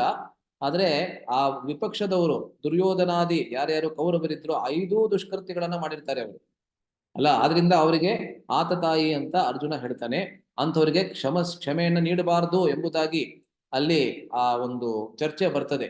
ಅಂಥವರನ್ನ ತಕ್ಷಣ ನಾವು ಸಾಯಿಸಿಬಿಡ್ಬೇಕು ಎಂಬುದಾಗಿ ಅಲ್ಲಿ ಒಂದು ಚರ್ಚೆ ಬರ್ತದೆ. ಆದ್ರೆ ಇಲ್ಲಿ ರಾವಣನನ್ನ ಏನಕ್ಕೆ ರಾಮಚಂದ್ರ ಸಾಯಿಸಲಿಲ್ಲ, ಅವನಿಗೆ ಏನಕ್ಕೆ ಮತ್ತೊಂದು ಅವಕಾಶವನ್ನ ನೀಡಿದ ಅಂತ ಅವರ ಪ್ರಶ್ನೆ ಅಲ್ಲ.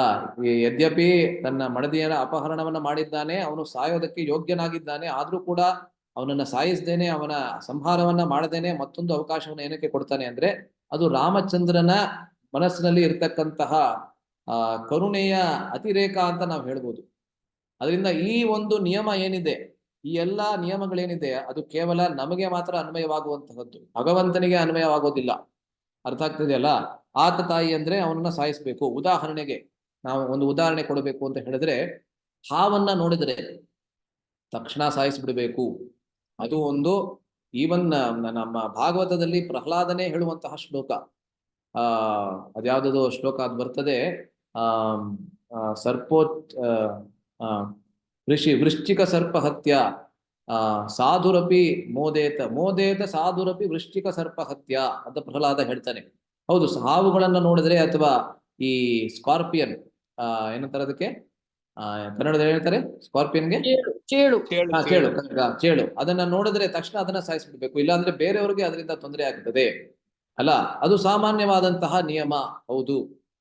ಆದ್ರೆ ಹಾವುಗಳನ್ನ ನೋಡಿದ ತಕ್ಷಣ ಎಲ್ಲವನ್ನೂ ಸಾಯಿಸ್ಬಿಡ್ಬೇಕು ಅಂತ ಹೇಳಿದ್ರೆ, ಎಲ್ಲೆಲ್ಲಿ ಹಾವುಗಳನ್ನ ನೋಡ್ತೀವಿ ಎಲ್ಲವನ್ನ ಸಾಯಿಸಿ ಅದನ್ನ ಆ ರೀತಿ ಆದ್ರೆ ಅಕಸ್ಮಾತ್ ಅಲ್ಲಿ ಒಂದ್ ಕಡೆ ಭಾಗವತದಲ್ಲಿ 3ನೇ ಸ್ಕಂದದಲ್ಲಿ ಮೂರನೇ ಸ್ಕಂದ, ನಾಲ್ಕನೇ ಸ್ಕಂದದಲ್ಲಿ ಯಾವಾಗ ಧ್ರುವ ಹೋಗಿ ಎಲ್ಲಾ ಯಕ್ಷರನ್ನ ಸಾಯಿಸೋದಕ್ಕೆ ಹೋಗ್ತಾನೆ, ಧ್ರುವ ಮಹಾರಾಜರು ಹೋಗಿ. ಯಾಕೆ ಅಂದ್ರೆ ಒಬ್ಬ ಯಕ್ಷ ಮಾತ್ರ ತನ್ನ ಅಣ್ಣನ ಸಾವಿಗೆ ಕಾರಣ ಆಗಿರ್ತಾನೆ, ಅದರಿಂದ ಎಲ್ಲರನ್ನೂ ಸಾಯಿಸೋದಕ್ಕೆ ಹೋಗ್ತಾನೆ. ಅವಾಗ ಅಲ್ಲಿ ಸ್ವಯಂಭುವ ಮನು ಬಂದು ಹೇಳ್ತಾರೆ, ಒಬ್ಬ ಯಕ್ಷ ನಿನ್ನ ಅಣ್ಣನನ್ನ ಸಾಯಿಸಿರುವಂತಹದ್ದು, ಏನಕ್ಕೆ ಎಲ್ಲರನ್ನ ಇಂಡಿಸ್ಕ್ರಿಮಿನೇಟ್ ಆಗಿ ಯಾವುದೇ ರೀತಿಯಾದಂತಹ ಯಾವುದೇ ರೀತಿಯಾದಂತಹ ಬುದ್ಧಿಯನ್ನು ಉಪಯೋಗಿಸ್ತೇನೆ, ಎಲ್ಲರನ್ನೂ ಸಾಯಿಸಕ್ಕೆ ಹೊರಟಿದ್ದಿಲ್ಲ ಅಂತ ಅವನು ಕೇಳ್ತಾನೆ.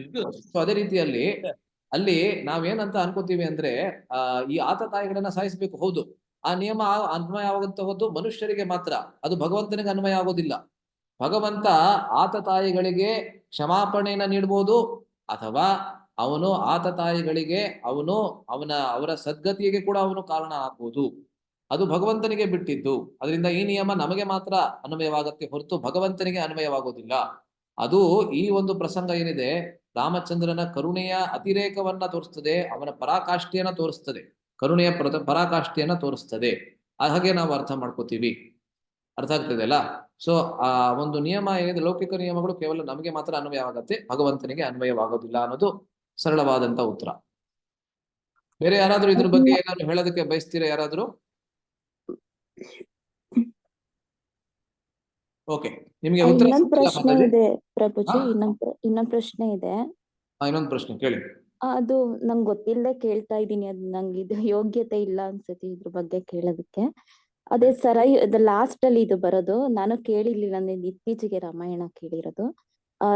ಸರಯು ನದಿನಲ್ಲಿ ಹೋಗ್ತಾರಲ್ವಾ, ಅದೇ ಮೋಕ್ಷ, ಅದು ಶ್ರೀರಾಮ, ಅದು ದೇಹತ್ಯಾಗ ಮಾಡೋವಾಗ ಅದು ನಾವಾಗಿದ್ ನಾವೇ ಮಾಡ್ಬಾರ್ದಲ್ವಾ, ಅದು ಆತ್ಮಹತ್ಯೆ. ಕೊನೆಗೆ ಏನ್ ಕೇಳಿದ್ರೆ ಕೇಳಿಸ್ಲ ನನಗೆ, ಏನದು? ಅದೇ ಪ್ರಭುಜಿ, ಸರಯು ನದಿಗೆ ಹೋಗ್ತಾರಲ್ವಾ, ಅದೇನು ದೇಹತ್ಯಾಗ ಅಂತ ಅರ್ಥನಾ ಅದು? ಅದ್ ತಪ್ಪಾಗುತ್ತಲ್ವಾ, ಅದು ನಾವಾಗಿದ್ ನಾವೇ ಹಾಗೆ. ಓಕೆ. ಸೊ ಅದು ದೇಹತ್ಯಾಗ ಅಲ್ಲ. ಯಾಕೆಂದ್ರೆ ರಾಮಚಂದ್ರ ಸರಯು ನದಿಯಲ್ಲಿ ಮುಳುಗ್ ಬಿಡ್ತಾನೆ, ಅದಾದ್ಮೇಲೆ ವಾಪಸ್ಸು ಬರೋದಿಲ್ಲ ಅಷ್ಟೇ. ಅದು ದೇಹತ್ಯಾಗ ಅಲ್ಲ. ಆದ್ರೆ ಅವನು ತನ್ನ ಲೀಲೆಗಳನ್ನ ಮುಗಿಸುವಂತ ಒಂದು ಅಲೌಕಿಕವಾದಂತ ಅಥವಾ ವಿಲಕ್ಷಣವಾದಂತ ರೀತಿ ಅಂತ ನಾವು ಹೇಳ್ಬೋದು. ಇದರಲ್ಲಿ ಒಂದು ಸೂಕ್ಷ್ಮವಾದಂತ ತತ್ವ ಅಡಗಿದೆ. ನೀವು ಈ ಪ್ರಶ್ನೆ ಕೇಳಿದ್ರೆ ಒಳ್ಳೇದಾಯ್ತು. ಕೃಷ್ಣನ ತಿರೋಭಾವವನ್ನ ನೋಡಿದ್ರೆ ಕೂಡ, ಕೃಷ್ಣ ಹೇಗೆ ಲೋಕದಿಂದ ತನ್ನ ಲೀಲೆಗಳನ್ನ ಮುಗಿಸಿ ಅವನು ಪ್ರಸ್ಥಾನ ಮಾಡ್ತೇನೆ ಅಂತ ನೋಡಿದ್ರೆ ಕೂಡ ಅದು ಸ್ವಲ್ಪ ವಿಚಿತ್ರ ಅಂತ ನಮ್ಗೆ ಅನ್ಸುತ್ತೆ. ಯಾಕೆಂದ್ರೆ ಎಲ್ಲೋ ಕೃಷ್ಣ ಯದುವಂಶದವರ ಪೂರ್ತಿ ಎಲ್ಲ ನಿರ್ನಾಮ ಆಗಿತ್ತು. ಅದಾದ್ಮೇಲೆ ಅರಣ್ಯಕ್ಕೆ ಹೋಗಿ ಕೃಷ್ಣ ಅಲ್ಲಿ ಕೂತ್ಕೋತಾನೆ. ದೂರದಲ್ಲಿ ಒಬ್ಬ ಬೇಟೆಗಾರನಿಗೆ ಕೃಷ್ಣ ಪಾದ ಒಂದು ಹಕ್ಕಿಯ ಒಂದು ತುಟಿ ಇರ್ತದೆಯಲ್ಲ, ಬೀಕ್ ಏನಂತ ಹೇಳ್ತೀವಲ್ಲ, ಆ ರೀತಿ ಕಾಣಿಸ್ತದೆ. ಅದರಿಂದ ಅವನು ತನ್ನ ಬಾಣ ಪ್ರಯೋಗವನ್ನ ಮಾಡ್ತಾನೆ.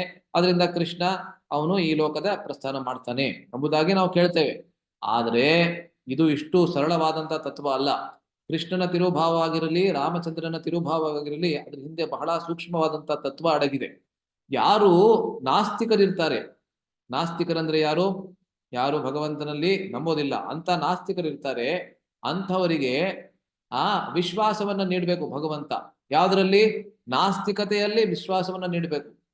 ಯಾಕೆಂದ್ರೆ ಭಗವದ್ಗೀತೆಯಲ್ಲಿ ಕೃಷ್ಣ ಹೇಳ್ತಾನೆ, ಯಾರು ಯಾವುದೇ ಒಂದು ವಿಷಯವನ್ನ ನಂಬಿದ್ರೆ ಅದರಲ್ಲಿ ಆ ಒಂದು ನಂಬಿಕೆಯನ್ನ ದೃಢೀಕರಿಸುವಂತವನು ನಾನೇನೆ. ಒಂದು ವೇಳೆ ಭಗವಂತನಲ್ಲಿ ಯಾರಾದ್ರೂ ನಂಬಿದ್ರೆ ಆ ಒಂದು ಶ್ರದ್ಧೆಯನ್ನ ದೃಢೀಕರಿಸ್ತಾನೆ ಭಗವಂತ. ಅಥವಾ ಭಗವಂತನಲ್ಲಿ ನಂಬದೆ ಹೋದ್ರೆ ಆ ಶ್ರದ್ಧೆಯನ್ನ ಕೂಡ ದೃಢೀಕರಿಸುವಂತವನು ಭಗವಂತಾನೆ. ಅದನ್ನ ಅರ್ಥ ಆಗ್ತದೆ ಅಲ್ಲ? ಆದ್ರಿಂದ ಈ ತಿರೋಭಾವದ ಒಂದು ವಿಲಕ್ಷಣವಾದಂತ ರೀತಿ ಏನಿದೆ, ಅಥವಾ ಸಾಮಾನ್ಯ ಜನರು ಲೋಕದಿಂದ ತಿರೋಭಾವ ಲೋಕವನ್ನ ಬಿಡುವಂತೆಯೇ ಭಗವಂತನು ಕೂಡ ಬಿಡ್ತದೆ ಅಂತ ಯಾರಿಗನ್ಸುತ್ತೆ ಅಂತ ಹೇಳಿದ್ರೆ ನಾಸ್ತಿಕರಿಗನ್ಸುತ್ತೆ. ಏನಕ್ಕೆ ಅಂದ್ರೆ, ಹೌದು, ಈ ರೀತಿಯಾದಂತಹ ಪರಿಸ್ಥಿತಿಯನ್ನ ಭಗವಂತನೇ ಅಲ್ಲಿ ಸೃಷ್ಟಿ ಮಾಡಿದ್ದಾನೆ. ಹೇಗೆ ಅಂತ ಹೇಳಿದ್ರೆ, ಬೇಟೆಗಾರನ ಮೂಲಕ ಕೃಷ್ಣನ ಲೀಲೆಯಲ್ಲಿ, ಅಥವಾ ರಾಮಚಂದ್ರ ಸರಯು ನದಿಯ ಒಳಗೆ ಅವನು ಮುಳುಗು ಹೋಗುವಂತಹ ರೀತಿಯಲ್ಲಿ, ರಾಮಚಂದ್ರನ ಜೊತೆಗೆ ಆಗಿನ ಕಾಲದಲ್ಲಿ ಯಾರು ಅಯೋಧ್ಯಾವಾಸಿಗಳಿದ್ರು ಎಲ್ಲರೂ ಕೂಡ ಅಲ್ಲಿ ಸರಯು ನದಿಯಲ್ಲಿ ಮುಳುಗ್ಬಿಟ್ರು ಅಂತ ಹೇಳುತ್ತೆ ರಾಮಾಯಣ. ಮತ್ತೆ ಒಬ್ಬೊಬ್ರು ಹೇಳ್ತಾರೆ, ಇಲ್ಲ ಎಲ್ಲರೂ ಅಲ್ಲ, ಒಂದಷ್ಟು ಜನ ಮಾತ್ರ ಉಳ್ಕೊಂಡ್ರು ಎಂಬುದಾಗಿ ಹೇಳ್ತಾರೆ. ಆದ್ರೆ ಅಲ್ಲಿ ಏನು ನಾವು ಅರ್ಥ ಮಾಡ್ಕೋತೀವಿ ಅಂತ ಹೇಳಿದ್ರೆ, ಭಕ್ತರಿಗೆ ಈ ಒಂದು ಪ್ರಸಂಗವನ್ನ ಕೇಳಾದ್ಮೇಲೆ ಭಕ್ತರಿಗೆ ಭಗವಂತನಲ್ಲಿ ಶ್ರದ್ಧೆ ಇನ್ನೂ ಜಾಸ್ತಿ ಆಗ್ತದೆ. ಆದ್ರೆ ಅಭಕ್ತರಿಗೆ, ನಾಸ್ತಿಕರಿಗೆ ಅವರ ನಾಸ್ತಿಕತೆಯಲ್ಲಿ ಶ್ರದ್ಧೆ ಇನ್ನೂ ಜಾಸ್ತಿ ಆಗ್ತದೆ.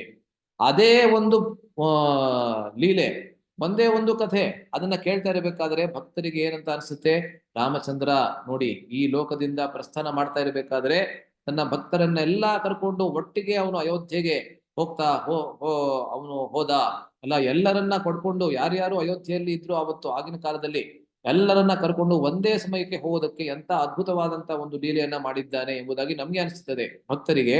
ಆದ್ರೆ ಅಭಕ್ತರಿಗೆ ರಾಮಚಂದ್ರ ಬೇರೆ ಬೇರೆ ಸಾಮಾನ್ಯ ಪುರುಷರಂತೆಯೇ ಮುಳುಗಿ ಹೋಗಿ ಅವನು ಹೊರಟೋದ ಎಂಬುದಾಗಿ, ಅಥವಾ ಕೃಷ್ಣ ಯಾವುದೋ ಒಂದು ಬೇಟೆಗಾರದಿಂದ ಅವನು ಈ ಲೋಕದಿಂದ ಪ್ರಸ್ಥಾನ ಮಾಡ್ದ ಅಂತ ಅವ್ರಿಗನ್ಸುತ್ತೆ ಅಲ್ಲ. ಸೊ ಎರಡನ್ನೂ ಭಗವಂತನೇ ಮಾಡ್ತಾ ಇದ್ದಾನೆ ಇಲ್ಲಿ ಅಂತ ನಾವು ನೋಡಬಹುದು. ಅರ್ಥ ಆಗ್ತದೆಯಲ್ಲ? ಇದಕ್ಕೆ ಮತ್ತಷ್ಟು ಅರ್ಥಗಳು ಕೂಡ ಇದೆ, ಆದರೆ ಸಾಮಾನ್ಯವಾದಂತ ಅರ್ಥ ಇದೆ. ಓಕೆ, ಆಯ್ತು, ಸಾಕಷ್ಟು ಸಮಯ ಆಗಿದೆ, ಆಲ್ಮೋಸ್ಟ್ 1.5 hours ಆಗಿದೆ. ಸೊ ಯಾರ್ಯಾರು ಇವತ್ತು ಸೇರಿದ್ದೀರಾ ಎಲ್ಲರಿಗೂ ಧನ್ಯವಾದಗಳು. ಮತ್ತೆ ಶುಕ್ರವಾರ ನಾವು ಭೇಟಿಯಾಗಿ ನಮ್ಮ ಈ ಸಂಕ್ಷೇಪ ರಾಮಾಯಣದ ಚರ್ಚೆಯನ್ನ ನಾವು ಮುಂದುವರಿಸ್ತೇವೆ. ಯಾರ್ಯಾರು ಸೇರಿದ್ದೀರಾ ಎಲ್ಲರಿಗೂ ಧನ್ಯವಾದಗಳು. ಹರೇ ಕೃಷ್ಣ. ಶ್ರೀಮದ್ ವಾಲ್ಮೀಕಿ ರಾಮಾಯಣಂ ಕಿ ಜೈ, ಶ್ರೀ ರಾಮಚಂದ್ರ ಭಗವಾನ್ ಕಿ ಜೈ, ಅಯೋಧ್ಯ ಧಾಮ್ ಕಿ ಜೈ, ಪ್ರಭುಪಾದ್ ಕಿ ಜೈ. ಹರೇ ಕೃಷ್ಣ. ಪ್ರಭು ಹರೇ ಕೃಷ್ಣ ಪ್ರಭುಜಿ, ಧನ್ಯವಾದಗಳು. ಹರೇ ಕೃಷ್ಣ ಪ್ರಭುಜಿ.